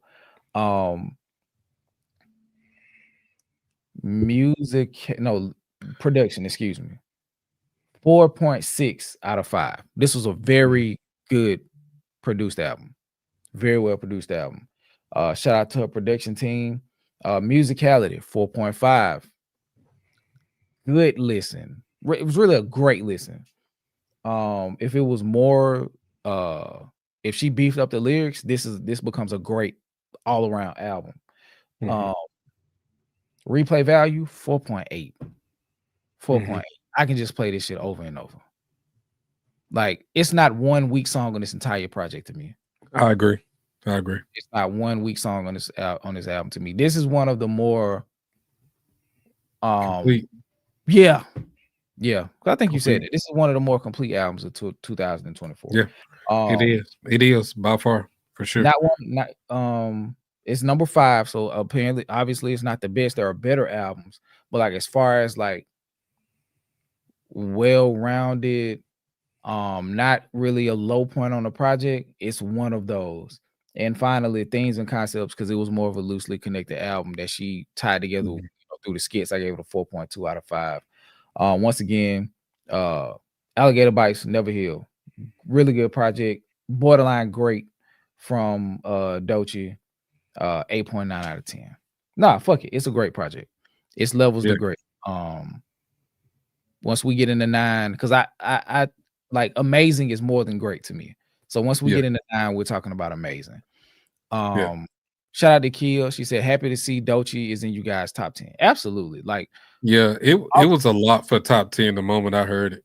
To be honest, I didn't see it ever falling out of the top 10. Sometimes you just know. Yeah.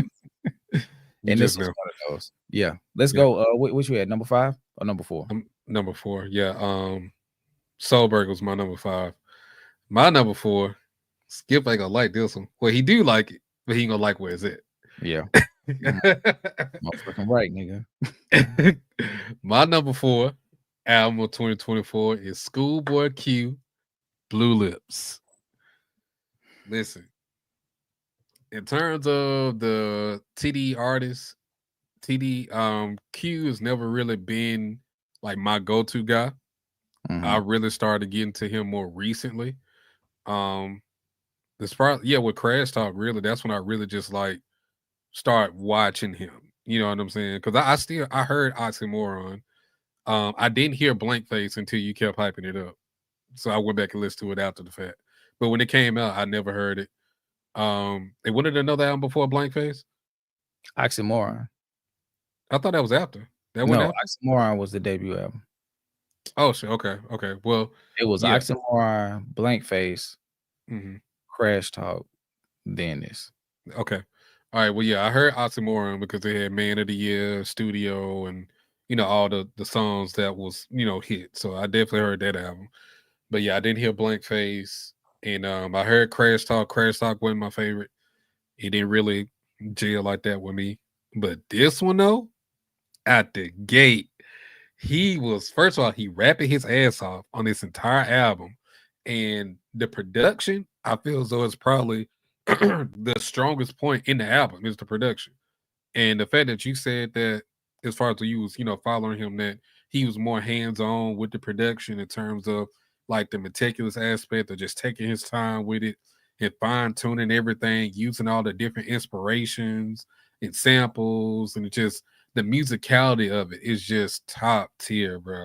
Like, this album has been, I could say, platinum in my rotation, bro. I ain't gonna lie to you. This Like, shit, like, this shit like this- diamond in the AirPods. I ain't gonna hold you. yeah, man, this shit, Schoolboy Q did his motherfucking thing on this project.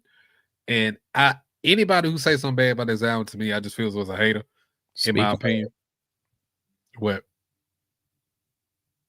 I know he asked it because AZ Chike is on it. Yeah. But which song is the movie or Peekaboo? I'm gonna go movie. Yeah. Better than Peekaboo? Yeah, I'm gonna go movie. Boy, hell no. I'm going movie, bro. Boy, hell no. I like Peekaboo, but Peekaboo ain't really my favorite, bro. I'm just being honest. It's not. Nah, I love that shit. Mr. Check Your Cheese. Let me FaceTime my op. Bitch, I'm on the street. Please, will put something to sleep. He on the ground. I praise God. Start stumping feet. I should have blend. I hit her from the back and tell her move her head. And slide my thumb in with her at. That bitch don't look back. Nigga, you crazy as hell. I got movie, dog. Be in the movie. I was a badass kid like Boosie. Yeah, bro, that shit tough, bro. What you talking about? I got hoes, I got licks, I got guns, I got bricks, I got get back on the. But it's one thing I won't forget. Man, that song is fire, but it's like you get the two contributions from both Dot and Chike, and like, I'm going Peekaboo. Don't get me wrong, movie is dope. But I'm going Peekaboo, and I wouldn't even consider that a thought, like outside of Chike being on it, but yeah. All right. Well, I mean, speaking of songs, because like I said, the production I feel as though is the standout. But like I said, lyricism, he's rapping his ass off.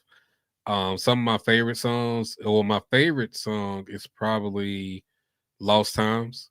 Lost Times is probably my overall favorite song. Then coming in a close second is Blue Slides. Then Thank God for Me, Germany 86, Foe, Cooties, Yearn 101.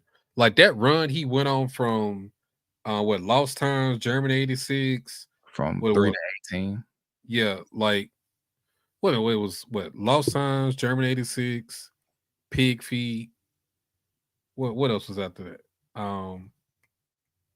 Basically the last like 5 to 6 songs that ended out the project, that was the run for me personally. Like that's when you just like, oh no, he in his fucking bag in his last half of the album. But yeah, Schoolboy Q, I really hope that, granted, I don't think he was this album up for a Grammy nomination. Nope. Oh damn. Cause that would have been a crazy ass like debate. Blue Lips, Let God Sort Them Out, GNX.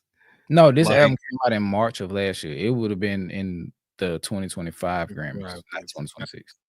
Gotcha. Okay, well, never mind then. All right, well, but yeah, as far as my scores for the album, I also heard he didn't submit it too. But real quick, shout out to Keish with the big dog, big dog. Thank you so much for supporting the stream. Thank you so much. What you gonna say? As far as my scores here for production, I gave it a 4.6 out of 5. Lyricism, I gave it a 4.7. Things of concepts, I gave it a 4.3. Musicality, I gave it a 4.5. And replay value, I gave it a 4.6. Overall score, 9.1 out of 10. Okay, we got this question from Jazzy earlier. What goes into your production scoring? You want me to answer that, or you? We can both answer. I'm not sure if we can just reiterate since she asked, because I think she was curious about this was around the time we was talking about alligator bites. Yeah.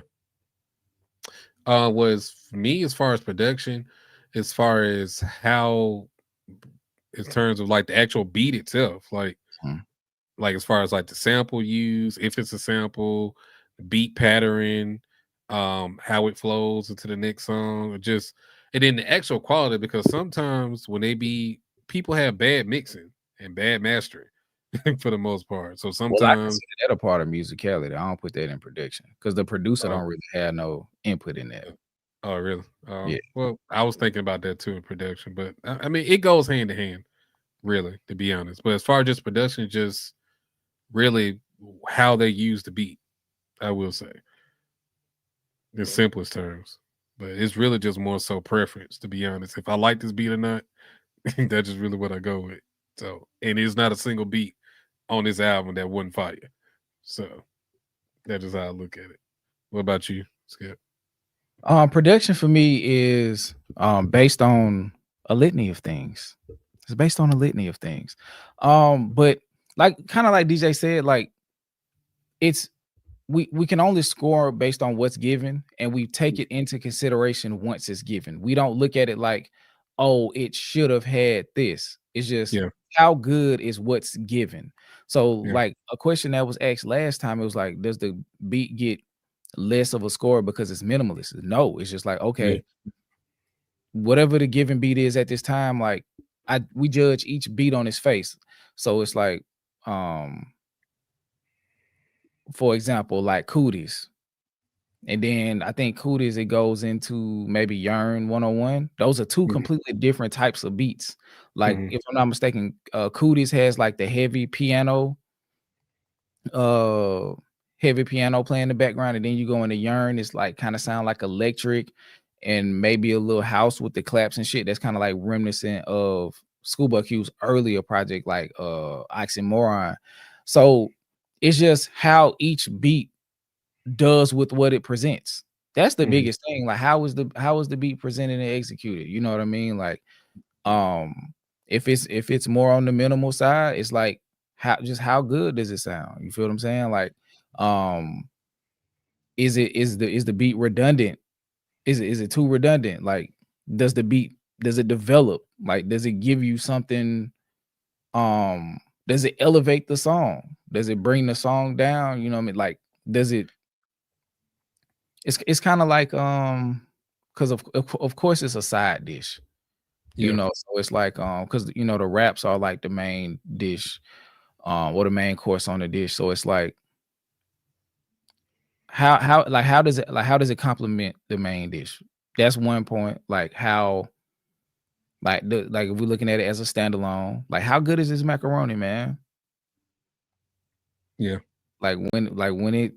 When it when it's next to the dressing, like how does it hit?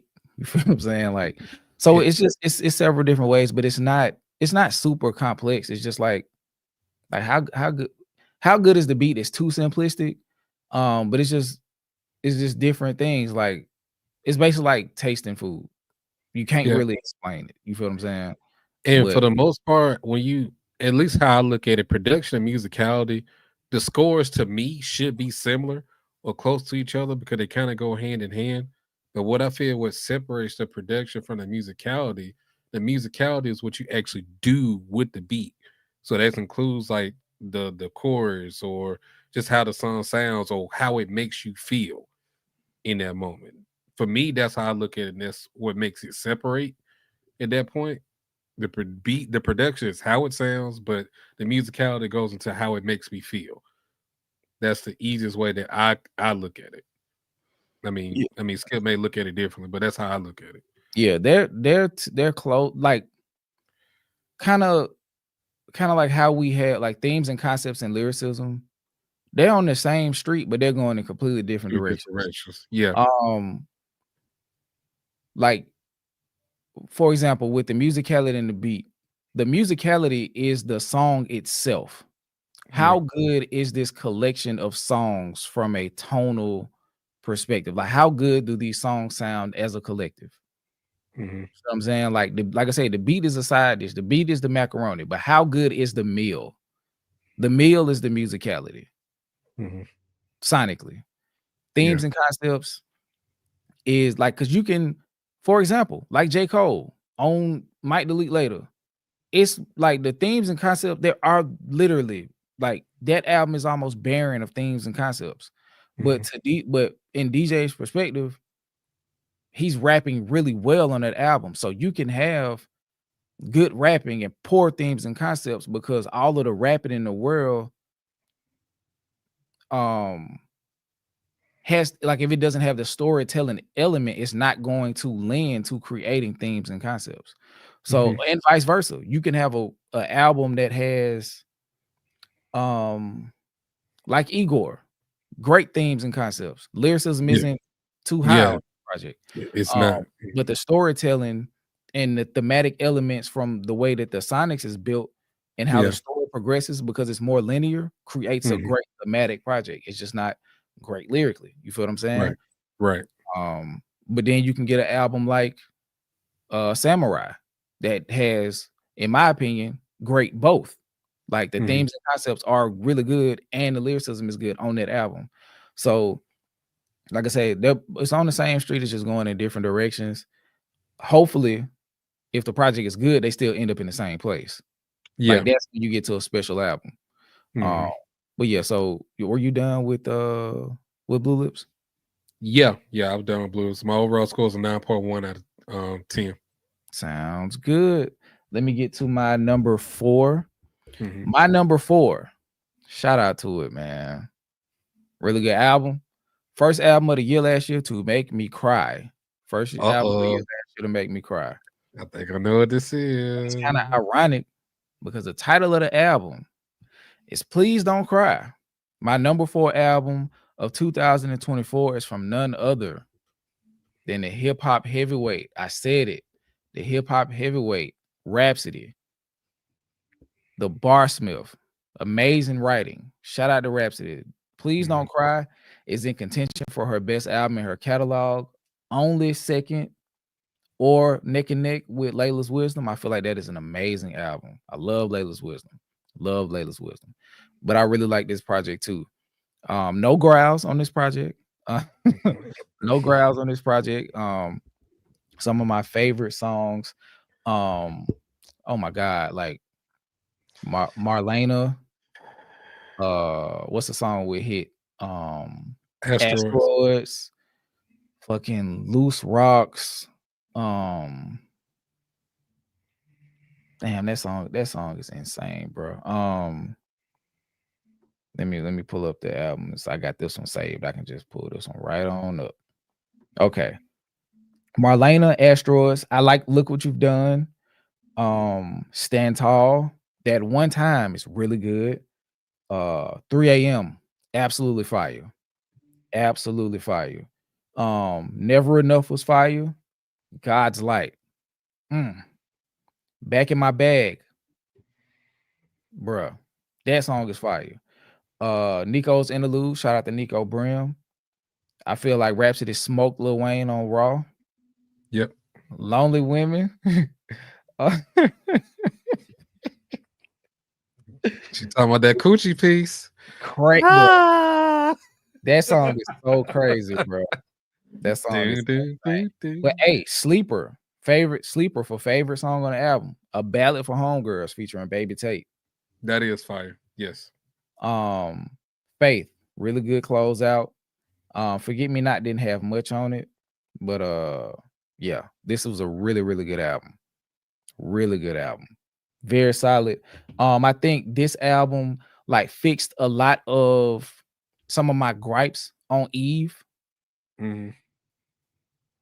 I really love how this album came together. The only song that I would take off 2. But no, well, I would take off 1, but I wouldn't be mad if the other one fell off. But I wouldn't take it off because she loved performing, and I can tell when I went to see her perform. I would absolutely remove Black Pop Star.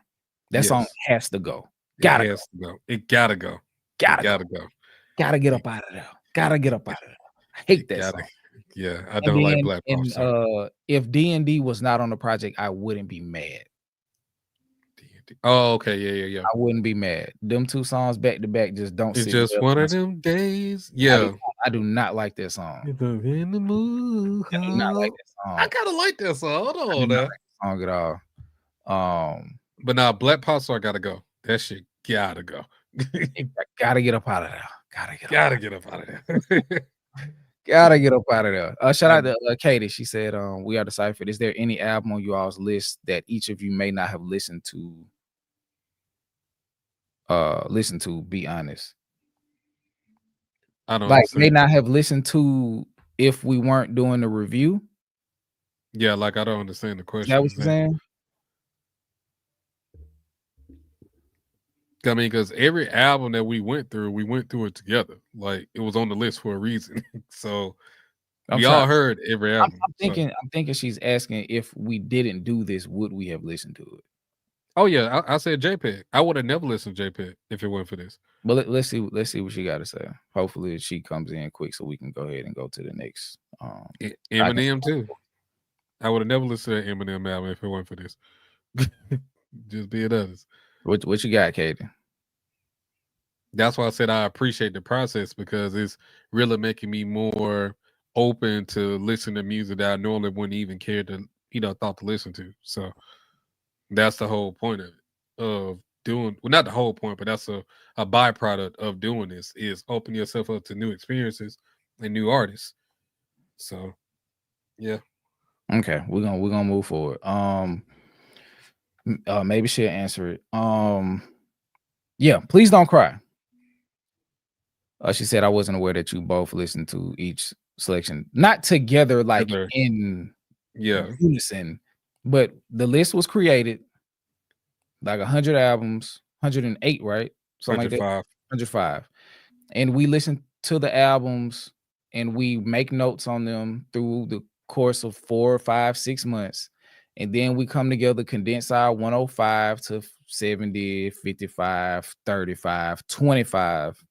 And then we organize the top 25 to get our top 25 and top 10. So yeah. So that's what the individual episodes was for. Like when we did the individual episodes, when we did the 5 at a time. Yeah, I think she's late to it. I think she just late to it. Okay. Yeah. Well, yeah, if you get a chance, Katie, definitely on Patreon, but it's on YouTube too. Go back and look at each individual episode. So we do 20. Because it's supposed to grow to 100. So we do 5 episodes. So it's a total of 20 to 22 episodes. So in each one of those episodes, me and Skip both listen to those 5 albums during that week or week and a half or whatever that we have leading up to it. And then we come together, do the episode, and give our opinions on us trying to listen to them at the same time. So yeah, every album that we've gone over, we both heard it. That's why Skip was flaming me about Logic.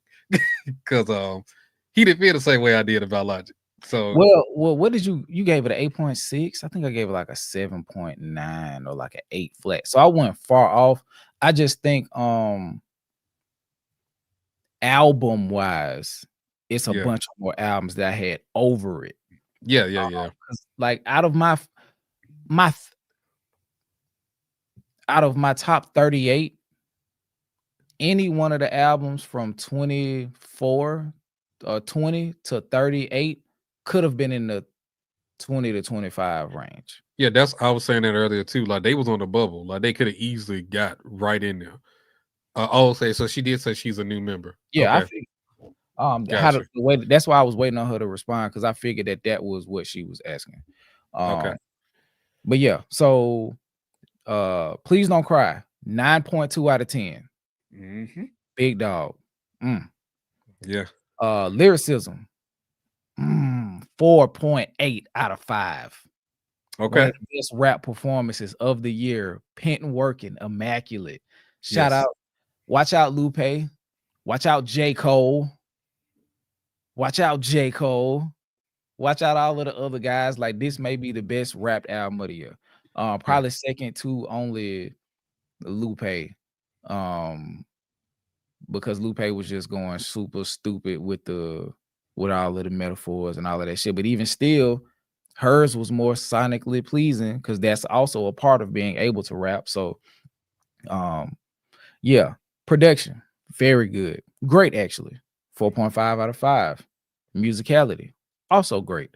4.5 out of 5. Replay value for them 2 songs that I wish I could get rid of. 4.3 out of 5. Themes and concepts. This is an amazingly crafted album. Mhm. This is the first one that I think I've said so far as that level. This is an amazingly crafted album. Amazing. Shout out to Rhapsody. Best album in her catalog. I'm gonna go ahead and say it. It's over Layla's wisdom for me now. Finally, lastly, before leaving off, 9.2 out of 10. Loose Rocks, amazing song. Sleeper for best song is Ballad for Homegirls featuring Baby Tape. Pull this down. And Mia said before we do our number 1, she's gonna reiterate our 5 to 2. So where are you going into 3? Yeah, I'm going to 3. You can keep this up actually, because teamwork made the dream work. All right. My number 3 album of 2024 is Rhapsody. Please don't cry. I gave it. You gave it a 9.2. I gave it a 9.3 out of 10. I love this album. Like, I've definitely, ever since Layla Wisdom, like, she's impressed me more and more, and I'm definitely become a fan, like 100% a fan of Rhapsody. I fuck with what she do. She can rap. I love her personality. Like, I like Rhapsody, bro. Like, I feel as though she would be somebody I would love to meet in real life. And I know it's a lot of people, when it comes to celebrities, you know, the saying is don't meet your heroes and things like that. But I really think Rhapsody would be a dope ass person to really meet in person, bro. I think she cool. And she's so small. She's a patootie. Yeah. She gotta be like 5'1". Oh, really? She tiny. Yes. Okay, I didn't know she was that short. But yeah, man, I love Rhapsody, man. Music wise, like, she is one of those ones, and it's not close for me.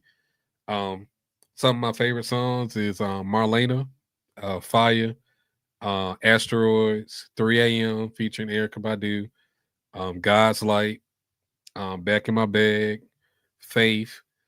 And my favorite song is Loose Rocks featuring Alex Isley. Because Skip told me, because at first I didn't listen to this album at first. Skip had told me, he was like, bro, you need to listen to this. And I was like, okay. All right. It was so crazy because, like, I was at a taco fest, bro. And I was just walking around eating tacos and shit. And I'm like, okay, fine. I'll go ahead and put this shit on, set my little tent up, you know what I'm saying, pull my chair out, go ahead and put my earphones in, see what it's talking about. I'm like, okay, cool. This sounds really, really good out here in this loud ass atmosphere that I'm in. But Loose Rocks came on. That's when I text you. I was like, nah, Skip, we got to do it. This the one. I kid you not, I cried. I never cried in public before, bro. Like, amongst a whole bunch of people, bro. I literally sat there and I fucking cried, dog. Because that shit hit home for me, because my grandma passed the same way. My grandma had dementia, and I was with her in her final years, really, because we moved her in with us. She lived with us because, you know, she can't really do well. But in certain days when her personality would just shine and come through, like, she's still the grandma that raised me. You know what I'm saying? But when she had this, not this, I guess you call it, would you call it a skit at the end of Loose Rocks? Would you call that a skit? Or just like, okay, but I would say, I would call yeah, it's a skit. Yeah. Okay. Well, like, just as far as like her interaction with her during the skit, it just reminded me so much of with my grandma. And I just started bawling, like real tears, bro. Like, because when I understood the concept, or at least this is my opinion on the song Loose Rocks, like, as far as like because dementia is like slowly them losing their memory and motor functions, and Loose Rocks is just the pieces of the rocks that's breaking away that she'll never get back. They're just crumbling. And, you know, that's how I looked at it. I'm just like, that's a tough way to put it, but it's accurate though. You know, I was just looking at my grandma remember me in her final days. She didn't forget me like she forgot a lot of other people. But, you know, that song just really touched me, bro. So I was just like, nah, this is amazing. And then going through her journey throughout the project with Felicia Rashad. Shout out to Felicia Rashad, bro. Like, I just want her to talk to me, bro. Like, let me call you every day. You just talk to me, bro. I love the way her voice sounds. Like, she's such a mama, bro. She is such a mama. and her voice is just so soothing. But you can tell she don't take no shit at all. Like her character on the Cosby Show, I feel as though it's her in real life, bro. She don't take no shit, but she's so soft, so gentle, so kind. But she's also stern when she need to be, and I love that. Like, I just want her to talk to me every day, bro. I love how she incorporated her throughout this project. Now, granted, she wasn't through a lot of the album. I mean, she was really just at the beginning and at the end, but that was the whole point. Like, that's what she needed her to be. She didn't need to be with her through every step of her journey throughout the album in terms of her, finding herself and finding that comfortability in her own skin, sexuality, and it just everything just about her life and journey in general, because people put so many labels on her and things like that. And I'm glad she addressed a lot of them, but she didn't really harp on it. Like, she didn't say this and that, this and like, she addressed it in a very classy, professional way. And she went on about her business. And I love that. I enjoyed that. As far as my scores, production, I gave it a 4.8. Lyricism, I gave it a 4.8. Things and concepts, I gave it a 4.8. Musicality, I gave it a 4.5. And replay value, I also gave it a 4.5. This is an amazing album. I got it. I'm gonna get the vinyl as well. Like, I gotta have it. It's just one of those collector's pieces at this point. Would you say this is a classic album?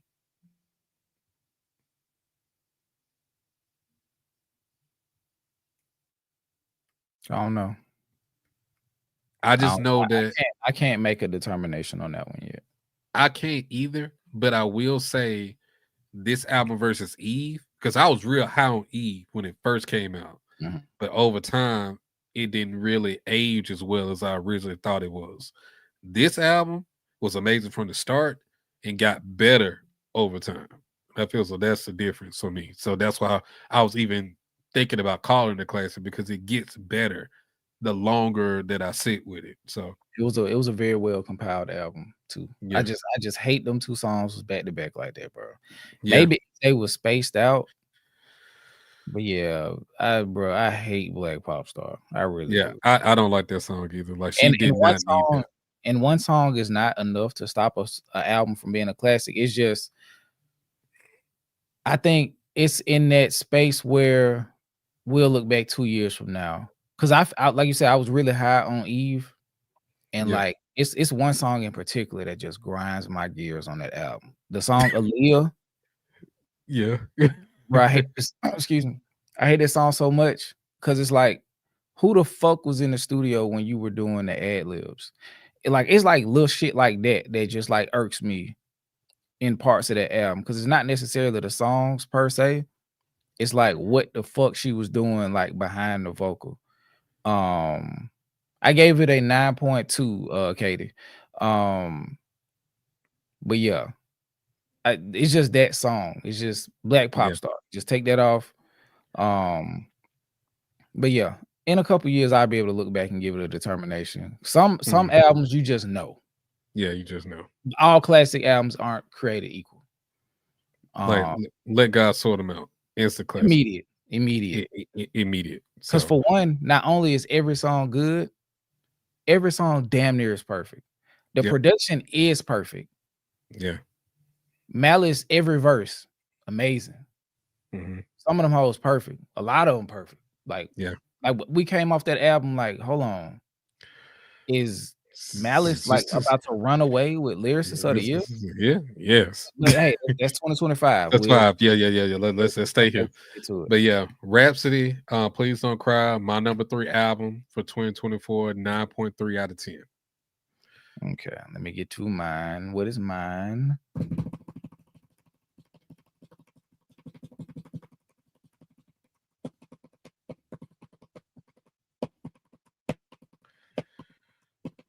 All right, I'm done. I'm just playing. Okay, my number 3 album of 2024. At this point, every album going forward is a classic or like on the not on the bubble, like on the cusp Yeah. Like if I sneeze one day, it's a classic album. Yeah. My number 3 album of 2024, in my opinion, nope, I take that back. Second best project of this individual's discography, probably the best constructed song, the best constructed collection of songs. But there is one album, at least in my recollection, I have to listen to them back to back, that I currently think is better. This is an excellent project. Tyler the Creator, Chromacopia.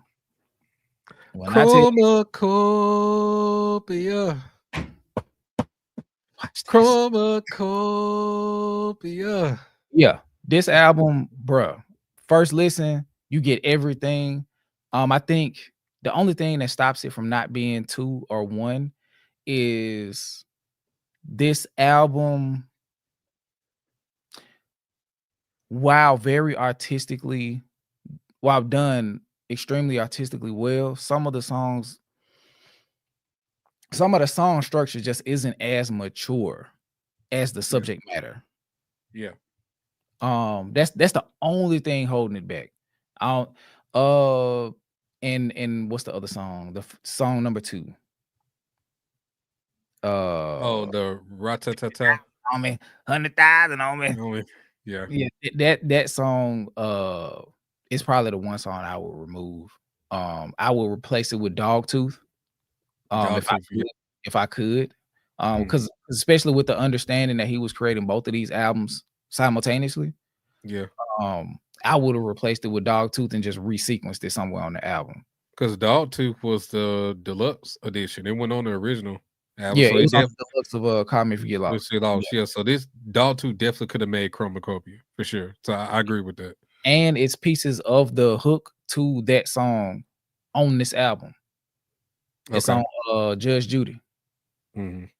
I don't want nothing in return. Something is not my concern. Said I want Judge Judy. But yeah, this album, I'm talking about the start of it, so atmospheric, bro. I love Saint Chroma. Yeah, I do too. I love it. Like that's one of my favorite songs of his catalog. I love that song. And then when you go into a song that I just don't love so much. And then you come right back with Paranoid, the album version. So much better than the single. Much better. So much better. Darling I. Oh my God. Fire. Oh my God. That song is so good. Shout out to Tizo Touchdown. Touchdown. Yes, he did his thing on that shit. He brought that fucking song home, bro. Shout out to Tyler's mom too, narrating the album. Just being his North Star throughout the process of creating this album. She did a fantastic job. He did a great job of encapsulating what she was saying in song form.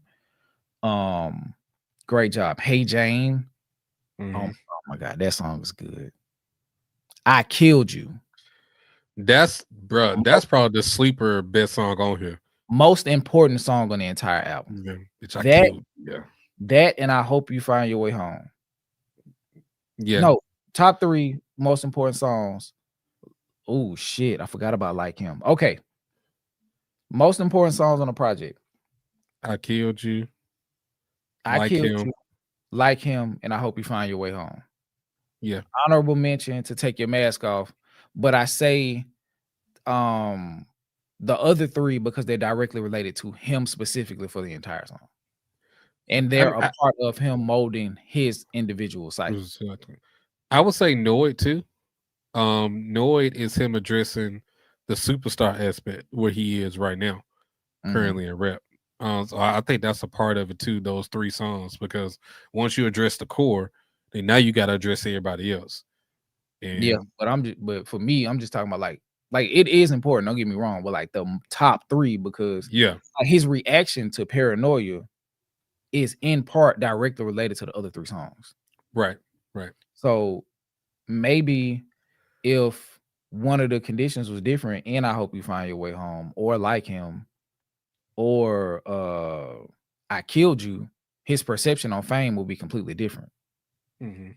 So or his ability to deal with such would be different. Let me see. Oh, okay. Let me do my scores real quick. But yeah, the songs that I like this whole album. Sticky was cool for me. I get it, what it did, so I'm not gonna knock it. That song was cool for me. It was perfectly placed though.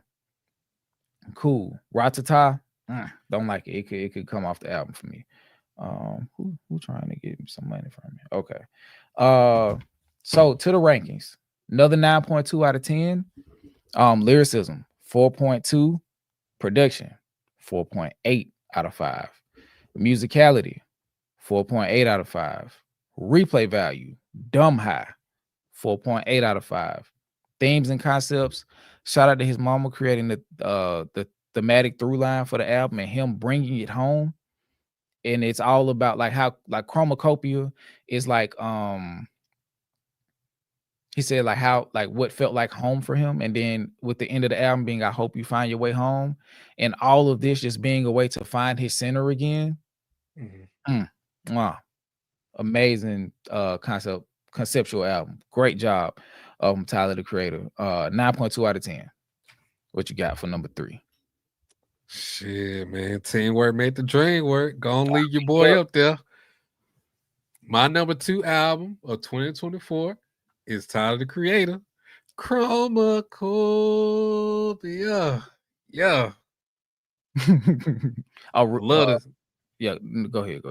My bad. I love this album, man. Like Skip really, said a lot, really, to be honest. A lot of the same points I had. I gave it a 9.3 out of 10. Some of my scores on production. This production's album is fantastic.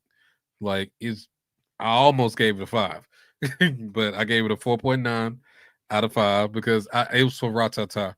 I didn't really care for that. I didn't really care for that song, and just the beat. I didn't really care for that song at all. It could have definitely been taken off, so I had to knock it down a point to 4.9. Lyricism is not his strongest suit on this album, but I don't think that was the focus or the intention anyway. So, but it's still good. He's still rapping very well on this song, especially on songs like I Killed You. Like I Killed You, Thought I Was Dead. Hey Jane too. Hey Jane, yeah. So I mean the rapping is still there. It's just not the focal point. And that's okay. Because Tyler's known, at least in my opinion, in terms of his latest run of albums, he's trying to give you a full body experience. He's not trying to overload you on one thing. He's giving you all aspect of being an artist on every project. Even with Call Me If You Get Lost, which was more heavy, like more so rap centric, he still gave you a full body experience with the storytelling on that project. So like that's his bag. So but lyricism, I gave it a 4.1 out of 5. Things and concepts, I gave it a 4.6. Musicality, I gave it a 4.9. And replay value, I gave it a 4.8 out of 5. So the overall score, 9.3. Some of my favorite songs was Annoyed, Darling I Killed You, Balloon featuring Dolce. I just like the ratchet shit on that one. I ain't gonna lie, that song just ratchet as fuck. I like this song. Take Your Mask Off featuring Daniel Caesar and Latoya Williams. Thought I Was Dead featuring Sanago and Schoolboy Q. But I Killed You is probably my favorite song overall on the album. Like that's the one where you pointed out and made me realize that, especially the beginning, it's a hair metaphor in terms of like how I'm like, oh nah. The whole song, actually, the entire song is a hair metaphor. I know, but I'm just saying, like in the beginning, like, cause that just went over my head initially. Oh, okay. I was talking about in the beginning of the process, like with the reaction. Okay. Yeah, like that shit, it went totally over my head, and you said it, and it's like you caught it then. I was like, what the fuck? Like, what you mean? Oh, okay, Skill. I see it. I see the vision, and ever since then, ever since that aha moment, it's been my favorite song. So but yeah, I love this album. Tyler the Creator, he keep doing his thing, man. His album run is insane. You can put it up to one of the best in hip hop currently. I don't care what nobody say. He is that guy. So, but yeah, Tyler the Creator, my number 2 album, Chromacopia, 9.3 out of 10. All right, and that's your number 2, right? Yeah, it's my number 2. Okay, so my number 2. Ooh.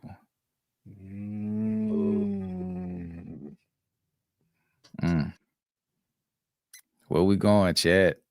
What we doing? Let's see some votes real quick. What y'all think Skip number 2 is? I think they know. If not, they we at where we at. Yeah.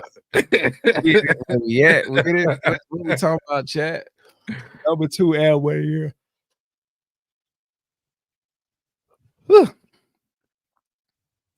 Skip about to upset us. No, I don't think so. I don't think so. Boom, here we go. I ain't even gonna hold you. We're gonna get straight to it. We're gonna get straight to it, ladies and gentlemen. Number 2 album of the year. None other than Kendrick Lamar Duckworth. None other than Kendrick Lamar Duckworth with GNX. Yeah. When we take into account the album of the year, we're not taking into account the periphery shit with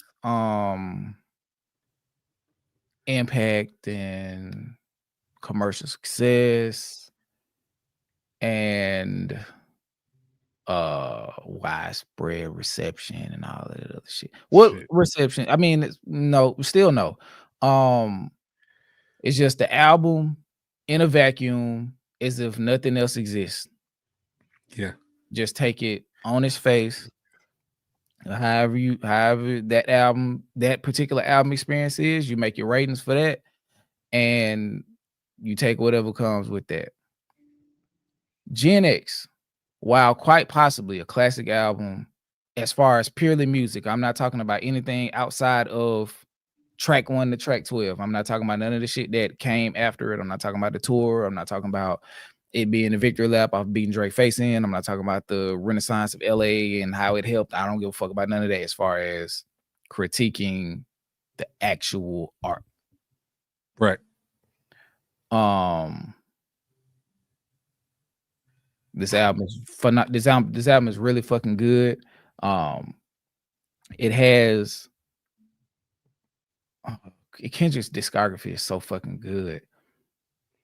I battle with myself frequently whether or not it's better than Damn. I feel like it's like I don't know what he even could do to reach To Pimp a Butterfly or Good Kid, Mad City. Especially To Pimp a Butterfly. I feel like that album is so good. I don't think you could top it. Like I don't think there's anything he could do to top it. But yeah, this is a very good, concise, clean. Every song, boom, boom, boom, boom, boom. Like I don't give a fuck when nobody say. To this day, from day one, I've always stood on the title track being a fucking slap. I don't care what nobody say. I don't care what nobody say. GNX is a fucking slap. Shout out to Peso. Shout out to Threat. Shout out to my nigga Hitter J3. Like Kendrick thought the song was good enough that he didn't need a chorus. I mean, that he didn't need a verse. Like he gave the title track to three non-Kendrick niggas and let them run with it. You feel what I'm saying? Like, and they did their thing too. Exactly. If and for all of what Kendrick's album did, like sonically, for all of his sonic accomplishments, for the lyricism, for the song connectivity, the one thing I will say is why it didn't make album of the year for me is I would have loved for it, especially in God damn stream, y'all hitting me everywhere. Oh, that was Canva that hit me the earlier today. My bad, but God damn, Skip. Hey, operation calls, man. Operation. Yeah, I know. You know, running this shit, you know, it don't come free. But what was I saying? Okay. The album could have been more it could have been more thematically cohesive,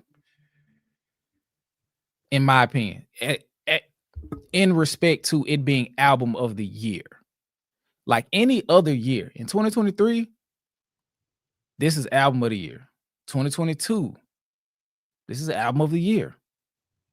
2021, well, it would have battled with Mr. Morale in 2022. I still think it probably wins in 2022. In 2021, I think this is album of the year as well. I think any other year of the 2020s, this is musically album of the year. And just on his face, like, it's a beautiful album. I just think the things that this album, I think, I don't want to say that it's missing. I think the album that I gave number 1 to has everything. It just has everything. That's what I'll say. This album did an amazing amount with what it had. It's an amazing album. You got the Angry Dot with Whacked Out Murals. You got still Angry Dot, but more upbeat with Squabble Up. Sneak, just straight out dissing niggas. If you listening to Squabble Up, second verse, beat Boo Bop and Drake and J. Cole. And then depending on how you want to look at it and see it as prophetic, he's kind of shooting at Young Thug too. But I feel like that's too meta. I feel like when people start doing shit like that, they give people the ability to say, bro, y'all niggas be reaching, so I'm not gonna do that. Mhm. Luther, probably his best girl song, his entire catalog. Mhm. Man at the Garden, fire, love it. Affirmation, that song is for me. Like, I know he didn't write it for me, but that song is for me. Hey Now, dope. Love the chorus. Love how it evolves into the homage to D4L. Love it. Reincarnated. One of the best written songs of his entire catalog. Probably for top 50. Argument for top 10. Hold on, DJ. It's yeah. My fault. Where we at? TV Off. Fire. We know what it did. We know it go up. We saw it at the stadium. Fire. Crazy. What's the name of the song called? Something Blue. What's the name of that song, bro? What's the name of it? Dodger Blue. Nigga, I was gonna say Detroit. I was gonna get my head blew up. Yeah, I said Dodger Blue. One of my personal favorite songs on the album. Peekaboo. Better Than Moving. Standing on that. Okay. What's number 10? Heart Part 6. Way to snatch that back. And stand on with that, and then make it about the team, which just does something, you know. It's like, hey, this ain't even about me. This about the niggas I came up with. We all did this shit together. GNX, fire, Crash Out anthem, and seal it off with the Ode to the Pen in Gloria. This is a great album. Another one of those albums where it's not a single weak point on the album. And it just feels like, if you like this album, feel like you just being drowned in a sea of dope shit. You feel what I'm saying? It's like every time you think you finna get from up under the water, another song just come and just submerge you back up under the water. So, well, let me give my ratings real quick.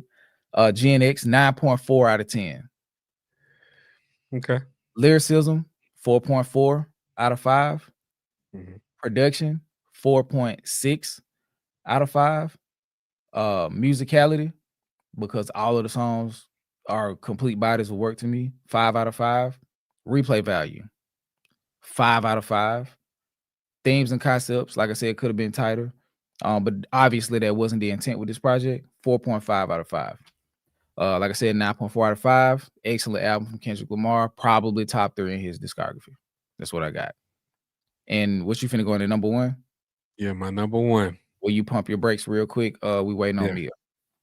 Well, she already posted yours. She didn't post mine though. Did anyone see him in concert? Yeah, me, DJ, and my wife went to go see him in Atlanta. Fantastic. And that was early on too. That was early on too.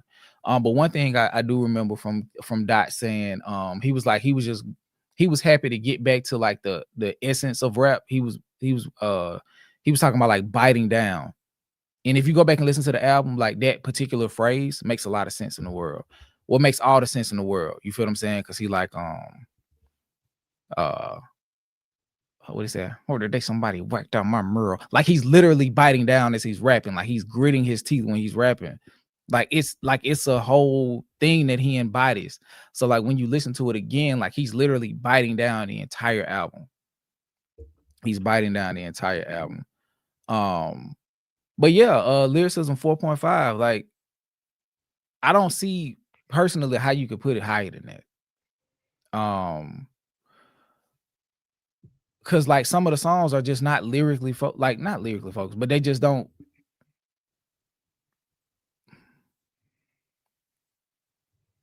Like these aren't, like he said it. He fucking said it on Whacked Out Murals. This is not for lyricists. I swear it's not the sentiment. Fuck a double entendre. I want y'all to feel this shit. Yeah. Like he's rapping straight to you. Like it's not like littered with a bunch of double entendres. Like it's got a lot of imagery, but like a song may be a metaphor. It's like you say, it's like more like slick talk than anything. And 4.4, I mean, the 4.5, 4.4, 4.5 out of 10, that's damn near 9 out of 10. That's high level lyricism. Yeah. That's high level lyricism. So like you get to a song like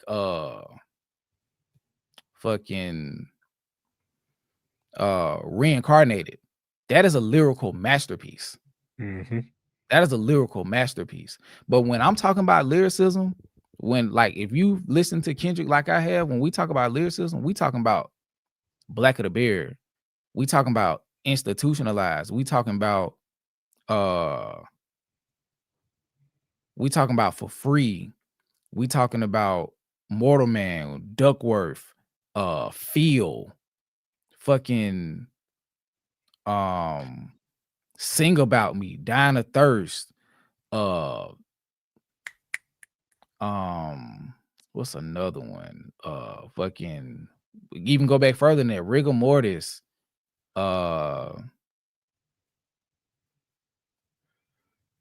Mad City,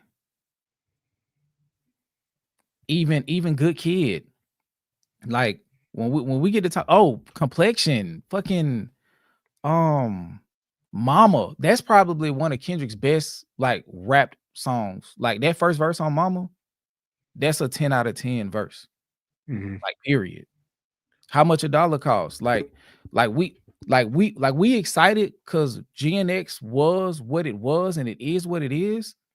But when we get to talking about the lyricism aspect and what he's done as a lyricist, cartoons and cereal, like we gotta come on now. Like we can't be so caught up like prisoners of the moment. Like when we get to talking about like 4.5 and up, like we're talking about amazing, classic, perfect level lyricism. Like he had moments on this album with that, but like it's been more consistent in that particular department thematically and lyrically on previous works. But also that wasn't the goal of this album, but you still have to account for it. You feel what I'm saying? So yeah.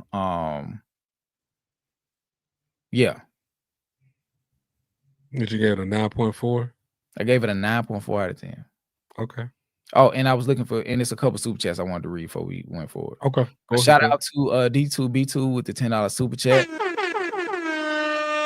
He said Malice did indeed run away with lyricist of the year so far between Let God Sort Him Out and a feature on Jizz Community. He makes me shake my head wondering how he keeps going insane. He had a lot to say. It's been a while.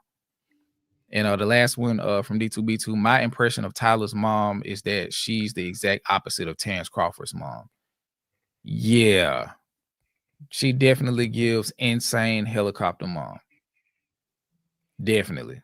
Terrence Crawford mom was like, hey boy, take your ass outside and fight whoever on the corner. Beat their ass. Don't come back in the house till you beat the shit out of them. And he like, yes, ma'am. And then he walk outside and she like, I got $10. Anybody want to beat my son ass, you get $10. And Bud had to beat him up. Tyler mama killed somebody like for playing with her son, so it's different. But yeah. So should he win the Grammy? So who should win the Grammy? Clips or Kendrick? We'll discuss that at a later. Yeah, I'm about to say that's a whole nother. We can't do that right now.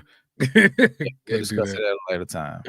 Shout out to Dre. He said 5 out of 5 on the slap around. He slapped half the rap game around. For sure. Like I'm saying, he can, like, two things can be true. Yeah. Like I said, it's only second to the album I have number 1. It's only second. And like, if we take in all of the shit that we say shouldn't matter in hip hop, especially at this time, because if we include that shit, we kind of being hypocrites. But if we remove that stuff away, I mean, if we include it, it blows everything else out of the water for 2024. But the whole point of the Great Reset was to make that shit matter less and less. You feel what I'm saying? So like, just the music on his face, at number 2. But what did Mia do? She just gave us the rundown from my album. Let me see if I can find it. Okay, here we go. Yeah. Skip's top 5. For 5-2, number 5, Doechii, Alligator Bites, Number Hill. Number 4, Rhapsody, Please Don't Cry. 3, Tyler the Creator, Chromacopia, and Kendrick Lamar, GNX. DJ's top 5, Absol with Soul Burger, number 5. Number 4, Schoolboy Q, Blue Lips. Number 3, Rhapsody, Please Don't Cry. 2, Tyler the Creator, Chromacopia.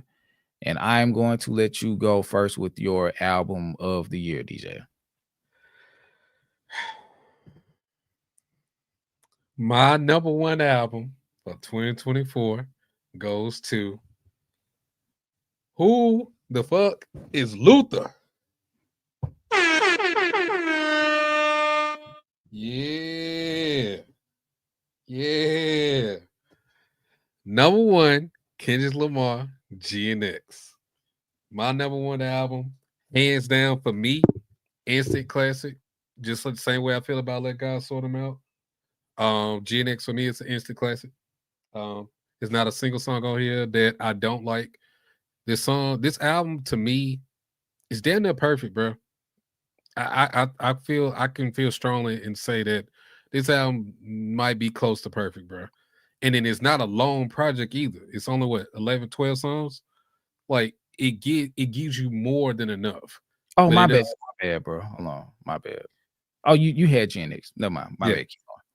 Yeah, man. Like this album, it gives you everything you possibly need. It gives you introspection. It gives you slaps. It gives you emotional connection. It gives you hell. It really just puts you in the mind of Kendrick Lamar, like where he was in those moments with Whacked Out Murals and Squabble Up, like those carrying on from the beef and able to craft the actual project from the energy of all this shit from Drake. Like, bro, that shit is perfect, bro. Like, I don't have a single issue with this album, bro, at all. Instant classic, hands down. Some of my favorite songs. I mean, I love every song, but Whacked Out Murals, Fire, Heart Part 6 is my favorite song. I love the fact that he was able to snatch Heart Part 6 back and make something truly special with it, giving us a perspective that a lot of like Kendrick fans been waiting for or wanting in terms of like his background, in terms of like his relationship with the other fellas, with TDE in general, give you his journey from start to where he is now as his own man, standing on his own 2 feet, and in Top and Punch giving him the blessings to go ahead and stand on his own. So of course he said some things we had to work out. Of course they butted heads, so that's just what family do. But as he said, you sit down and you have a conversation about it. So that's what real people that really fuck with each other, real people that's close, that's what you do. Even those difficult conversations, it's still love at the end of the day. And that's what I took from that song, and I absolutely love it, bro. Like, hands down, one of my favorite Kendrick songs. Not my top favorite, but it's definitely one of my favorites.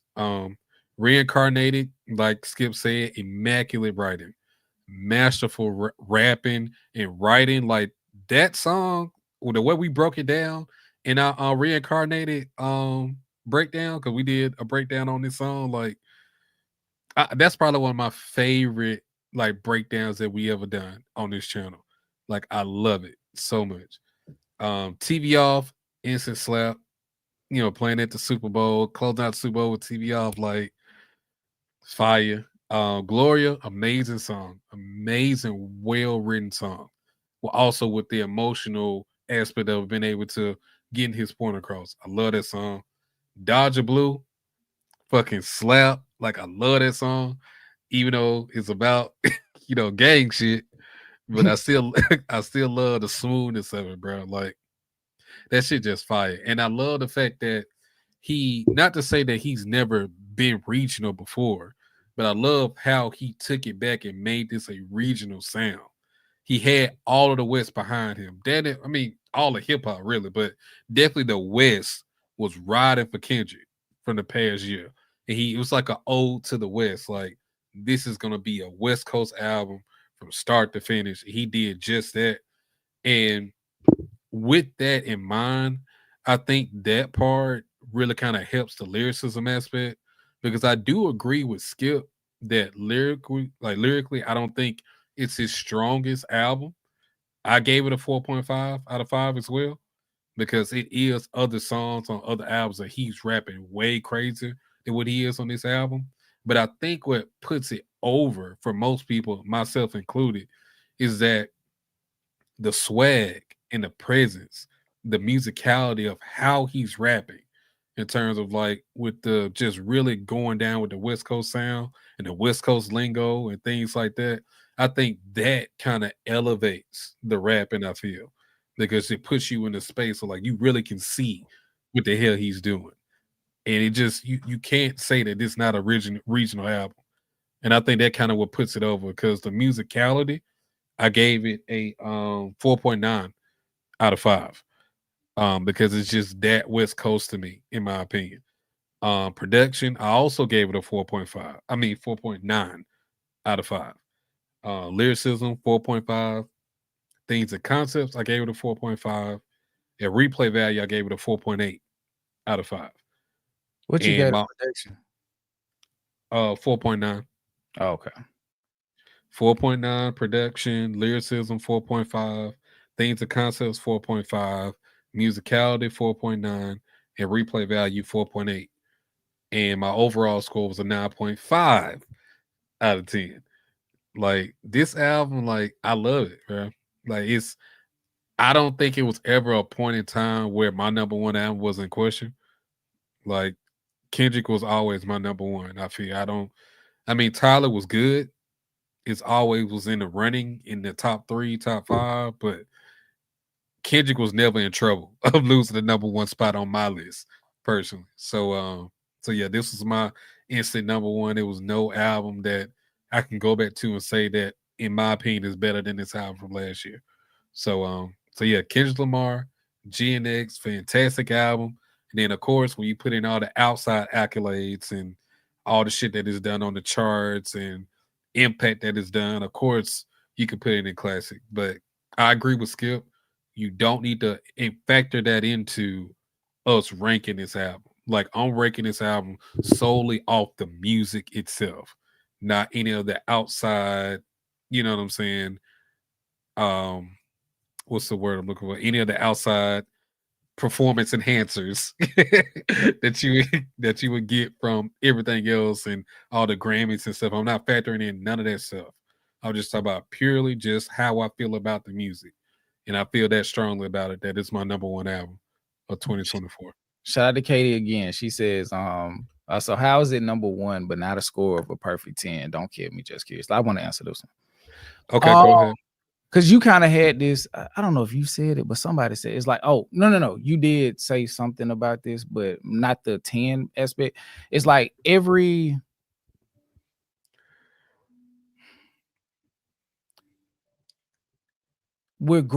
still grading each specific album on its face. So just because it's the best album of this year doesn't make it perfect. Right. Like we're not grading the albums on a curve of 2024 exclusively.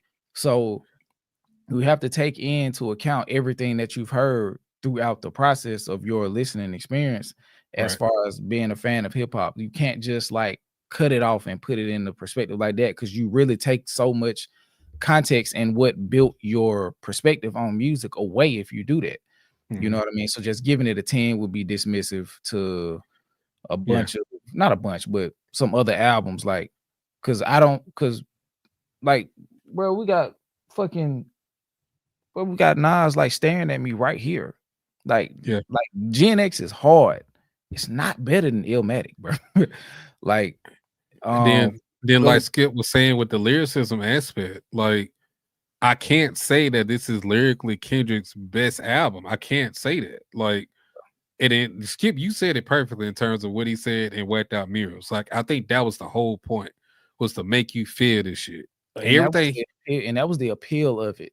Yeah, like everything he was saying in this album was very direct. It was not a lot of super coded wordplay or languages. I mean, outside of Reincarnated, but overall, this album was straight in your face. You could literally take it for what it is. It's not really a lot of it is a lot of breakdowns in terms of like the music, but because we did four. Go check those out if you haven't seen them. Man at the Garden, Reincarnated, Whacked Out Mirrors, and Gloria. If you have not done those, go check those out. Yeah, but it is definitely stuff you can break down from it. But lyrically, like, it's pretty in your face. Like, you can get everything he's saying really on first listen. So that's why I can't just say like it's just because when I'm comparing it, it's not at that level yet. But overall, compared to every other album I've heard from 2024, for me, this is the best album. Like, yeah. So that's just my opinion on that. Kendrick Lamar, come on down. No, stay up. Nah, he's down. He was my number 2. Ladies and gentlemen, if you have been around since DeCypher got this increased amount of attention, you probably have an idea of what my number 1 album is. I've mentioned it multiple times. Katie, To Pimp a Butterfly is a perfect 10 as an album. Illmatic, perfect 10. Black Album, perfect 10.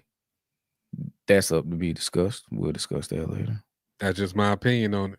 This is list. But yeah, it's possible. It's just extremely difficult. So if we just start giving 10s out to everything, it just like muddies that. That's why I don't want to just give classic out to everything. Like, it really has to be special. Like, I know I said that the chance might be might be classic when we played it. 6 months from now, I might not feel that way.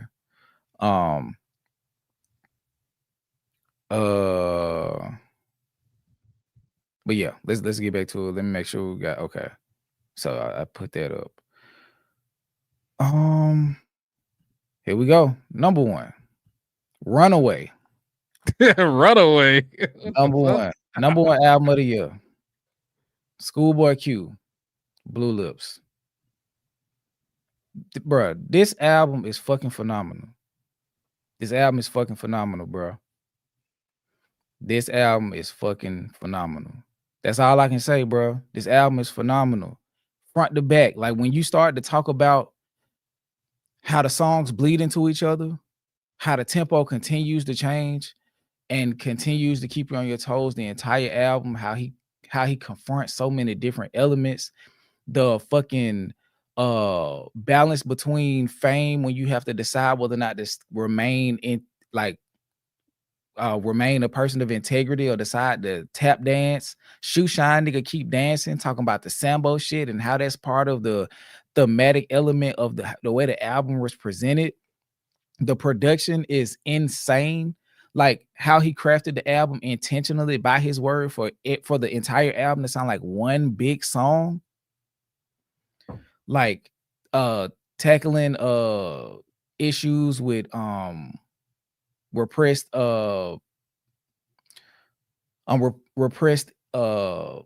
ideology that he had to kind of let go or like push to the back on, like gang violence and all this, or just being in a gang and all of this other stuff. Just the maturity, like the outlook on where he is now in his career, the different sonic textures that he touched, from a song like Blue Slides to a song like Yearn 101 to a song like Germany 86 to a fucking song like Thank God for Me to the intro and the outro having completely different sounds. The song with Rico Nasty, even though I don't necessarily love Rico Nasty's contribution, that song is still fire.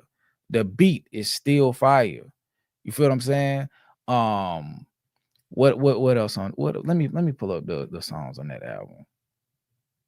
Cause this another one I got saved. I ought to go snatch this shit off the wall and just put it in my lap. Hold on, I don't have this vinyl. I gotta get that. I don't have this vinyl. I gotta get that. Yeah, I ain't think I don't remember. I don't. Yeah. Blue Lovebirds with Devin Malik and Lance Skywalker. Crazy movie. Perfect like interlude type song. Cooties. Ohio with Freddie Gibbs. Mm-hmm. Foe with Ab Soul. First, Nunu. Fire. Back in Love with Devin Malik. Fire. Lost Times with Jazzy. Fire. Germany 86. Fire. Time Killers. Fire. Pig. Time Killers. That's what I was missing. It was Time Killers. Shout out to Childish Major. We low-key kind of a little bit interviewed Childish Major not too long ago. Go check that live stream out if you haven't. Smile. Fire. Beautiful conclusion to the project, giving off the because I took this project as a look into his mind and all of the scatterbrained insanity that it is. And when you go back and listen to Smile again, it sounds like this a song that would be playing at a nursing home or like a psychiatric ward. When you go back and listen to it, it's just like, yeah, like I'm crazy. I knew I was crazy when I started this album, and I'm still crazy. Ain't no resolution, bit. I'm still throwed the fuck off. Like, I just let y'all in to see all of the shit that's going on, and it is pure chaos, but it's woven together beautifully because I got my shit together, but I'm crazy. You feel what I'm saying? So like, this album is so good, bro. Like, the different layers, how the songs build on each other, the lyricism. He tackles so much lyrically. He tackles so much lyrically and thematically in this album. His careful attention to the craft of production on this project, amazing. Songs like how Blue Slides goes into Yearn and Yearn goes into Lovebirds. Then you got Cooties and how it goes into Ohio. Back in Love into Lost Times into Germany in 86, and how he was talking about how his mama was in the military, and then how that correlates to him kind of sort of being drafted into the game. I guess we coming up next, like at the age of 10, he's speaking to already being recruited to join the man. Bro, I'm gonna fuck with nobody say. Nobody. This is the album of the year, bro. I don't give a fuck. Like, this album is so good, bro. Like, I get it. Kendrick dog walk Drake. Kendrick owned 2024. This album did not get a 10th of the credit that it deserved last year. And I'm not grading it on a curve because of that. It was where it was at before GNX dropped. This album dropped in March, late February, whatever the fuck. It was #1 album all year. The entire year. And it never changed for me. And when I got to the end, when I had to put them together and start comparing, I was just like, boy, like, this shit is just a step above. Like, I think if Dot and Q got in the same room, I think Dot would admit that. I genuinely do, because they do have a competition with each other, and Schoolboy Q talks about it all the time. He was like, bro, I'm better than Dot, nigga. Like, I don't care about none of that. Like y'all not finna just be acting like Dot just God. Like, I be making fire shit too. So I think at the release of this, and when GNX came out, granted it had, it did everything that it did. I genuinely think that if they sat down and had a conversation, like, I really think that Schoolboy Q was like, bro, my shit was better than yours, cuz nigga, you know what I mean?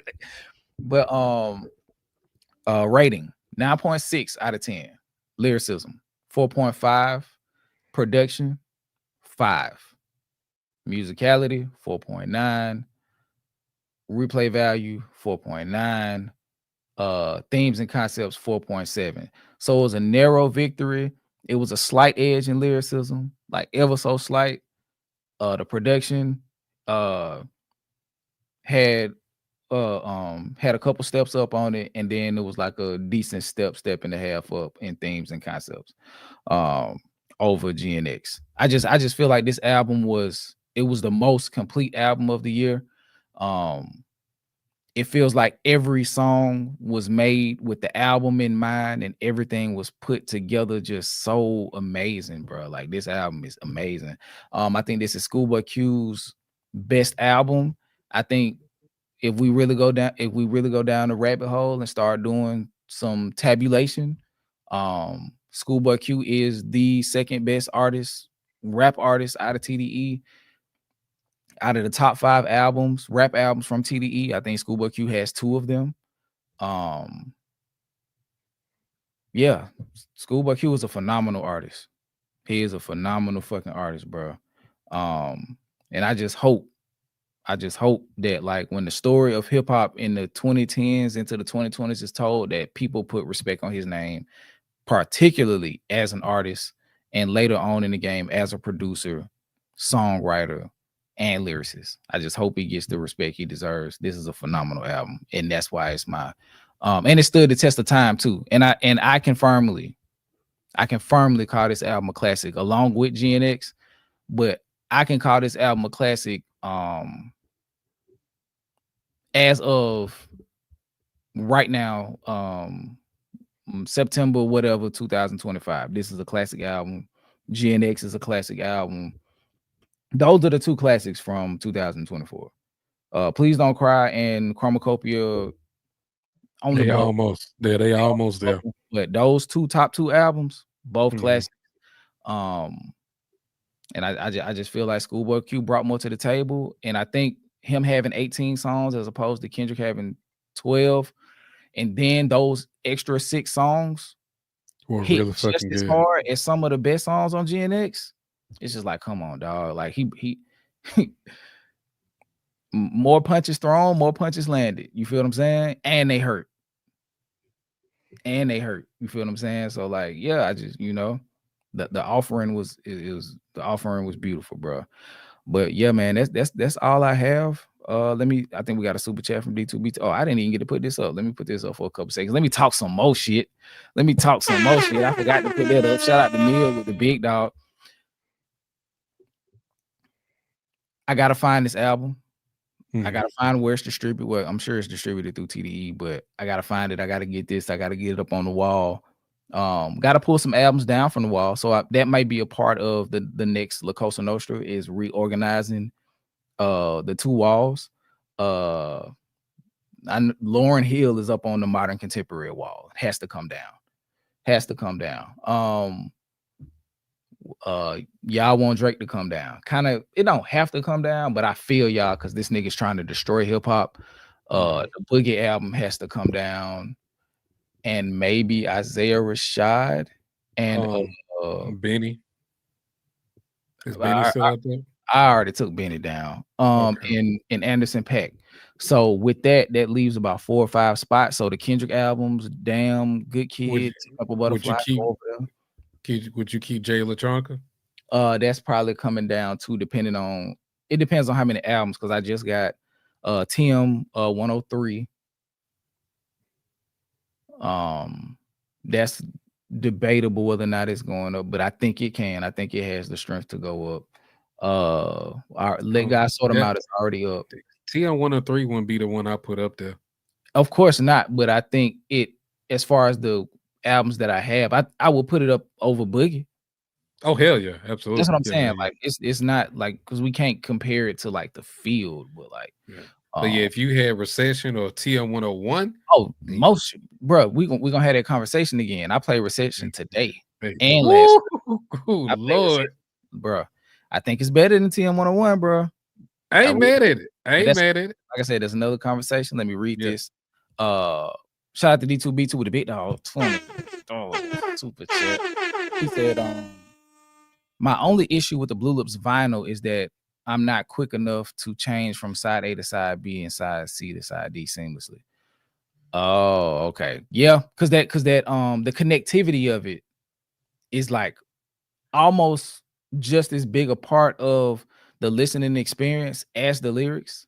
Like that part of the production ties it in. So you kind of got to be around the record player when you get to the end of certain songs and just flip it as quick as possible and let it keep running. But it's gonna take you a minute to do that. So, but like listening to it, like streaming or like on a CD or some shit, like them songs going back to back like that is insane, bro. In fucking insane. Shout out to Katie. She said, "We're DeCypher, great taste in music, guys." Yes, that Drake Karen, take Drake Karen ass down. It's coming down. I have the albums to replace it now. And Dolce Alligator Bites Never Heal is coming in the mail. I think that was a pre-order, so it's not coming yet. And it's like an embossed one, so I can't wait to snatch some shit off the wall for that one. I can't wait. Cap on. And I got racks on. And I produced that Diesel. I could put Shaq on. I could put Shaq. Hey. But yeah, J Electronica. Yeah, I think that's gonna come down.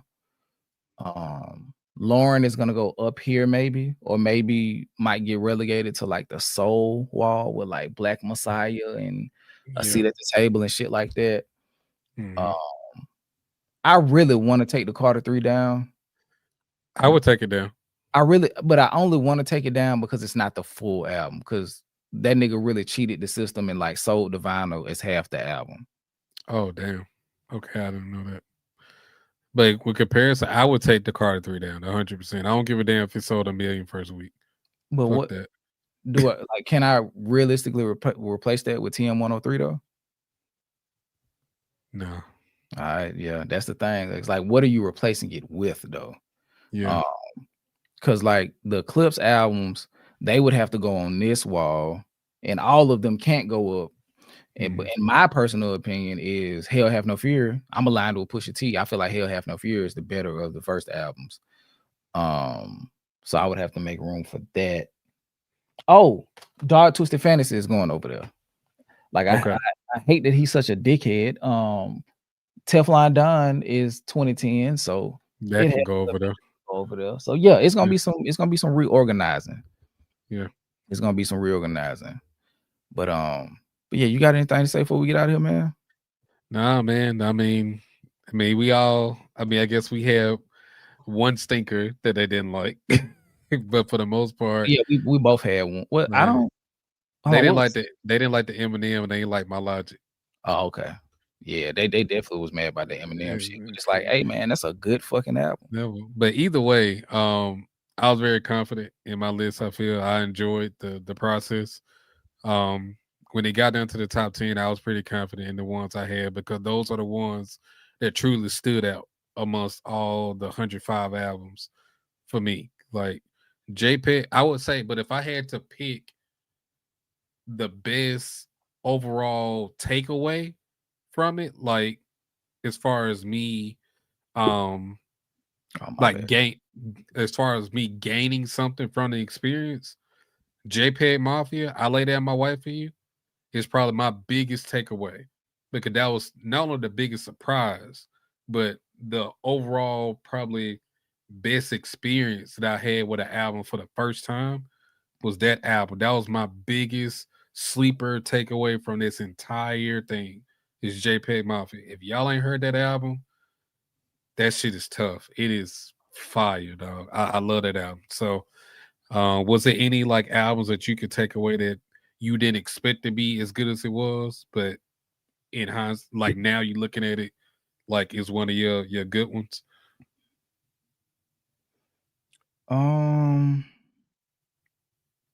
Probably Alligator Bites, because I didn't know it was coming.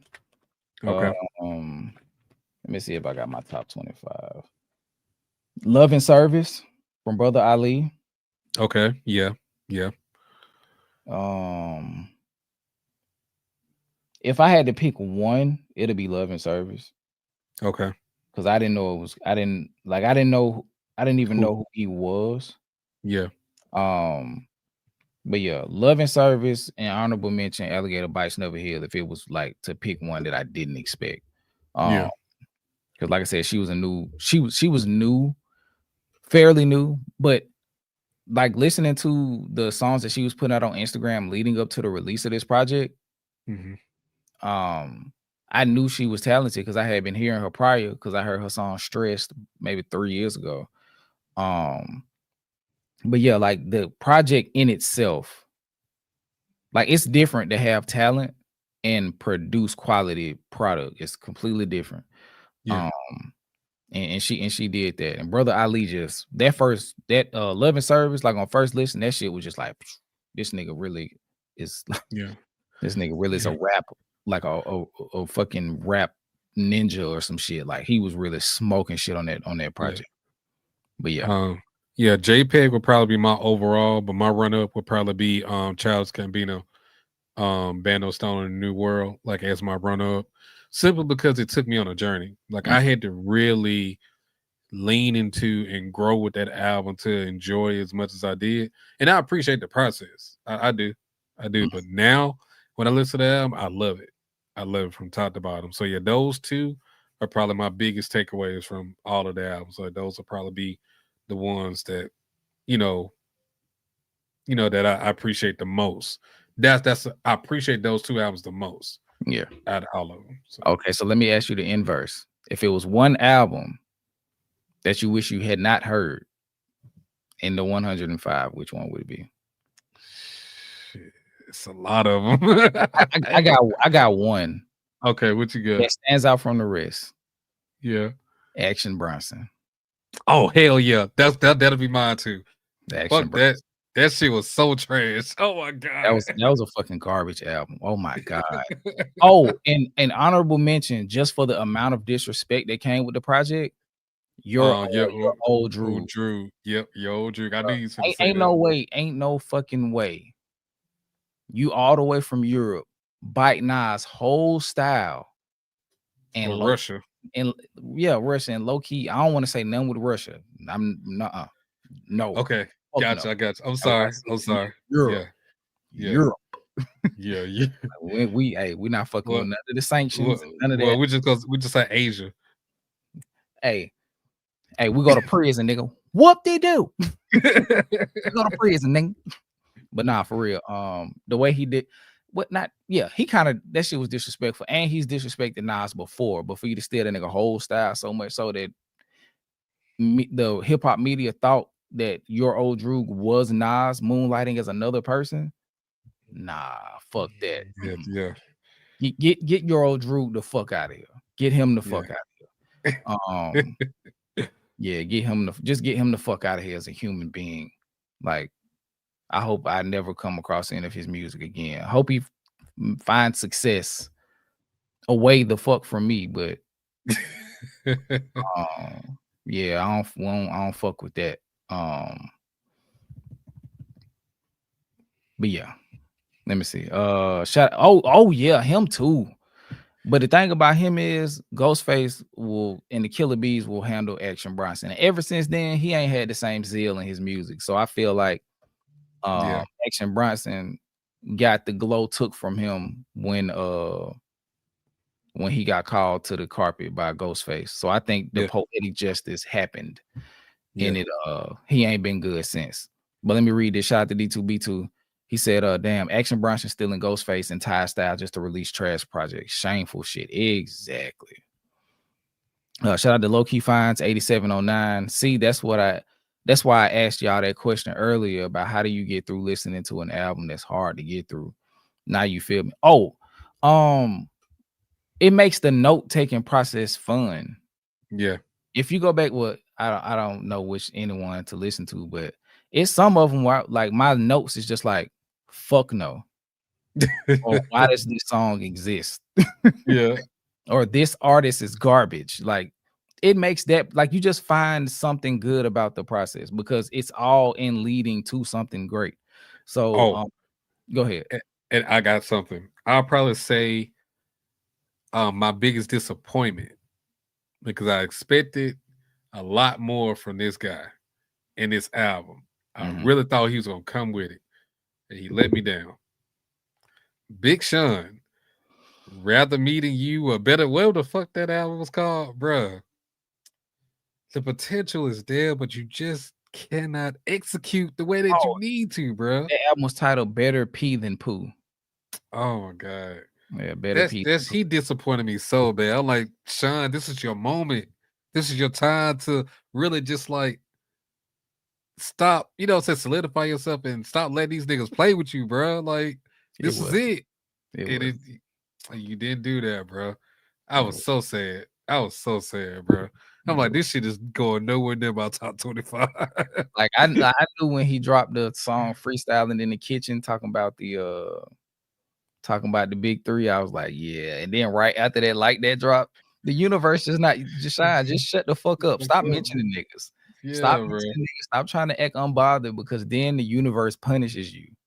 And then with the whole Joey and Absol shit on the Red Bull cipher, you got last place, third place on that shit, forgettable shit. Like you just always get overshadowed on some shit, bro. Always. You know why? But you know why though? Because Big Sean might be overrated. Possibly, yeah. He really might be overrated. He might be a product of the class he came in. So since the class is so good, he gets overrated. Yeah. But he always finds himself in them difficult situations. If it's a top 10, like real, okay, let me do it real quick. I'm gonna try to get through this real quick because it's a school night. Yeah. Dot, Cole, Dot. After Dot is no order. So Dot, Cole, Crit, Wale, Gambino, Wiz. Yeah, Wiz will be in there. Yeah. Mac Miller, rest in peace. Nip, Rap. That's 10 already. Technically, Tyler. And then I know we ain't fuck with this thing, but you still gotta include Drake. You still gotta include him in there. Drake's camp. Yeah, you still gotta include him. Yeah. That's 12 right there. Yeah. Yeah. He's not in the top 10 of the blog era. Yeah. He's not. I ain't mad at that. He's not in the top 10 of the blog era. So I really think that nigga overrated as fuck. That nigga overrated as fuck. Schoolboy Q was higher than him. Sean just had a few big records. Yeah. And was attached to good music in his heyday. But Sean, his music and artistry on its face, come on, dog. Like, sit that nigga the fuck down somewhere. That nigga is all right. Like, you would have thought he would have elevated because Detroit 2 was good. I feel the Detroit 2 was good. It was good mid. Okay. That's fair. That's fair because the first Detroit was better than Detroit 2, in my opinion. And Detroit, I feel so it's his best album outside of Dark Sky Paradise. The worst thing he could have did is drop Dark Sky Paradise. Because now he spent the rest of his career just not even getting close to it.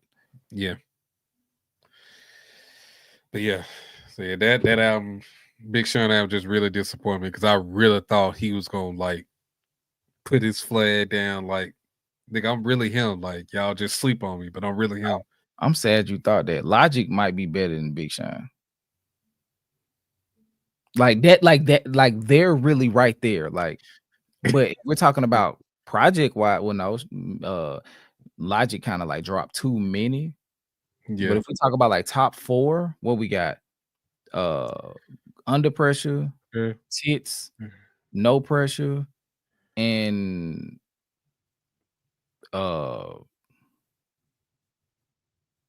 maybe this last one versus Logic got a better discography than Big Sean. He do, man. Because and then if you included mixtapes too, Logic mixtape run before Under Pressure was crazy. Yeah, the Sinatra shit. See? Yeah. So Big Sean too, like with the Finally Famous series, but it wasn't better than Logic though. Yeah, Logic. That's when Logic was when he didn't have to prove that he was black. Yeah. Damn, Big Sean, you really might not be in the top 15. You really might not be in the top 15 because Ross not blog era. Hell no. Oh, that nigga really like in like respect to greatness, Big Sean is trash. Yeah, it's like if we're saying greatness, Kid Cudi is in the top, is in the blog era. Kid Cudi is over Big Sean. Because Kid Cudi, like off his first album alone, like he got one of the most impactful albums in the last 20 years in music. Top 3 influential album of the blog era / streaming era. Like we don't know what Kanye looks like post graduation if not for Kid Cudi. That's a fact. That's a fact. Who else?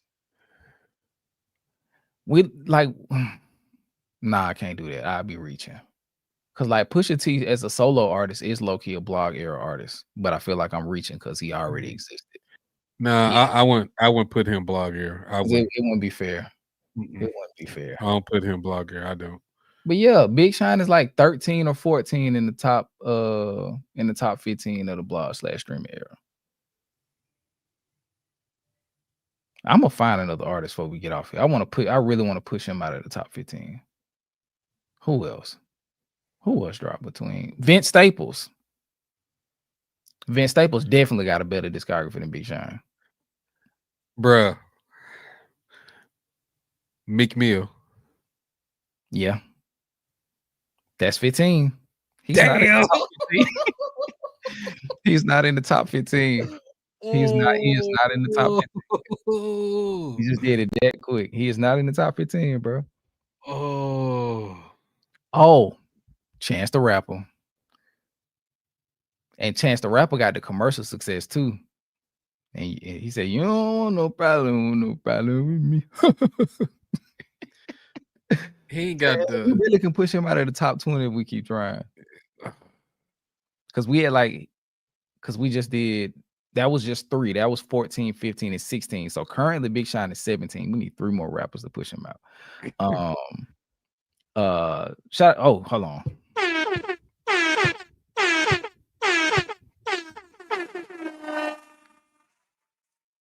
What's that? You know, DJ.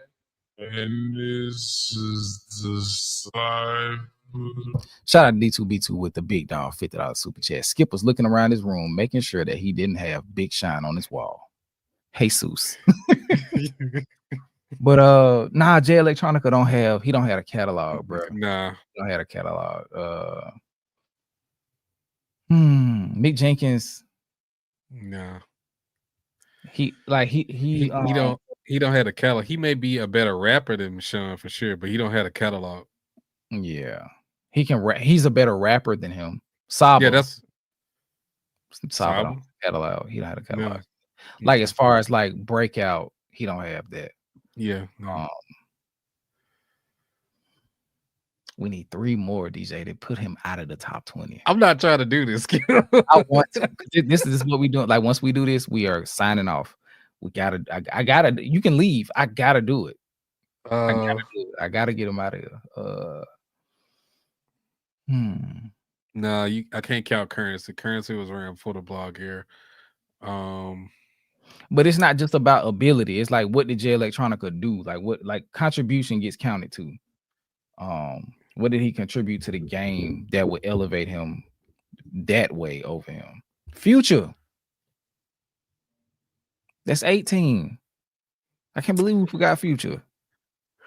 Now this one may be debatable. We said big for a long time. Hell no. No. Future got 56. No. I ain't talking about Future. I'm talking the next. Hold on. No, Future. No, you good with Future. I'm talking about the next one I'm finna name. And I kind of feel bad for even waiting this late to say her name. But you got Nicki. Oh yeah. Yes, that's 19. That's not a debate. That's not a debate. Like even though she was in Sri Lanka, like in Willy Wonka or whatever the fuck she was saying, like yes, Nicki is over him. We need 1 more person to push him out of the time. No, 1 more. Okay. We said Vince Staples, Meek Mill, Future, Nicki, and it was a fifth person in there. Absol doesn't have the contribution. Would you He say has the talent. Would you say Travis Scott? If we considering him a hip hop artist, yeah. We already said Big Crit. I said Big Crit. Yeah, long. We said Wiz a long time ago too. And we said Logic. Yeah. We need one more. ASAP? Nah. Come on, y'all. We need one more. Earl? Nah. He don't have a contribution. We said Tyler already for y'all. We said Tyler. I can't believe we almost forgot Nicki. Black Hiller was gonna kill us tomorrow. I can't believe y'all are showing any respect to the females, the women in hip hop. Who's gonna get cooked? We need one more. But it's a combination of skill, contribution, and success. But how did you two come together to do content? Long story. I've told it a couple times, but long story. Divine intervention is the short answer. Frank Ocean, no. Frank Ocean, nah. Come on, y'all. Come on, we right there. We did 18. We need y'all to give us 2. It's one more, bro. Let me look up the artist from the stream. Oh, I got one for you, Skip. Mm-hmm. I mean, he don't meet the commercial side, but Ace Hood. Ace Hood, nah. Yeah, I want to, but nah. I don't say I know you want to. YG. Hell no. Well, no, he got the commercial side. My Crazy Life was a classic. He got the commercial side, but that's actually debatable. It is actually, now that I think about it. Yeah, that's debatable. YG versus Big Sean.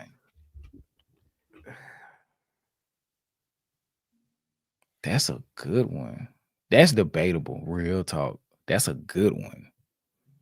Cause we would have to put My Braids of Life up. Nope. Big Sean got because even though Big Sean dropped like a series of mid, they were still consistently mid. Like I decided, what's the one with? That's the one with Metro, not Metro. That's the one with Hit Boy, right? No, Hit Boy. No, the one with Hit Boy was shit. I forgot the name of that. Fuck. We already said Wale. We said him early too. Freddie Gibbs don't have the mainstream breakthrough. If we was gonna pick Freddie Gibbs, we could pick Currency, because Currency does have a Pilot Talk series. No, Staley don't have the discography or the success. He's not even totally close. Yeah.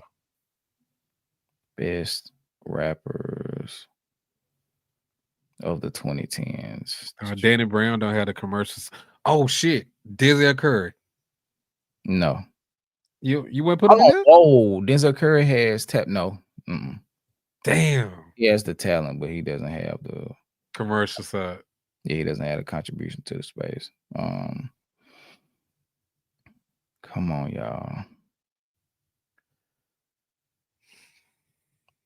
So is he at number 20? I'm weak. Somebody said Big Sean, boy. I was looking up the best rappers of the 2020s. We said Mac Miller already. Yeah, we did.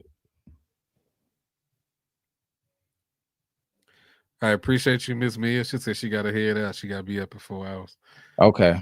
Appreciate you, Mia. Yeah. Damn, I can't find one, bro. He might just be number 20. And I'm okay. Somebody in the comments said Young Dolph. What? Nah. We already said Chance. We said Chance. We had Chance. Chance was in that 5 people run to get him to 19, from 14 to 19. So he's sitting at 20. I just need one more. It ain't one more person. Fuck. Let's go to Complex, and then we'll leave. Because all of the overlap I'm thinking about is the generation before them, like the the Jeezys, the TRs, the Waynes, the Rosses. Like that's all I'm thinking about now. And that was before them. Yeah, because everybody that's doing the 2010s is considering people who dropped during the 2010s, but that's not fair. Yeah, he's just number 20. Some people are trying to squeeze in Pusha T though. I can't do that. In all good conscience, I can't put Pusha T in there like that. I can't. Somebody got Joyner Lucas in there. That's crazy work. No, that's not close at all. Okay, that's it. We tried. Shit. What? They said Joey Badass. No. And somebody said Euro Drew. No. Fuck no. Fuck no, baby. Hate that nigga. And he not a nigga. I hate him. Macklemore. All right, we out. Yeah, we finna Damn, this would have been a good one, but I know he can't count the game. I know he can't count. I know he can't. He like 05. He can't count. Yeah. That would have did it though. Fuck. We was so close. Fuck, man. Well, okay, y'all. Yeah, cause game in the category with Jeezy. We already said Wayne. Yeah, and all them. So yeah. Yeah. I think at that point we like grabbing for like rest in peace, like people who not here like Juice WRLD, Triple X Tentacion, and shit like that. And I didn't really listen to either one of them to make a decision. Jack Hot. All right. Y'all tripping, man. Hell no. Thank y'all so much for tuning into the final episode of DeCypher Road to 100 season 1. Season 2 will begin release. We'll begin this release schedule Monday, probably Monday.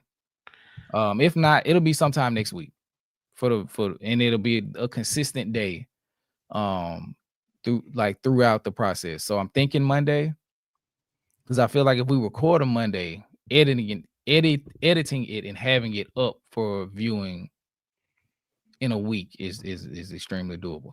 So yeah, be expecting that Monday on Patreon and on the YouTube member side. Like I said, this is a members only series. We'll probably continue the thread of like doing the top 10 as a full-blown live stream on YouTube. But other than that, the Road to 100 series will be behind a paywall. If you want to watch it on Patreon, but you do not want to necessarily join, I'm gonna make the playlist purchasable, maybe like $25 for all 21 episodes. So yeah, that's basically $1 episode for 100 albums and 15 to 20 hours of content. Lil Uzi Vert, nah. And T.I. go back to the 90s. Yeah, 2 Chainz doesn't count because he was in the early 2000s with Luda. Yeah. Luda and all them. But yeah, until next time, y'all. Well, until Saturday. I am Skip. And I'm DJ. And we out of here, y'all. Hip hop lives here. Peace.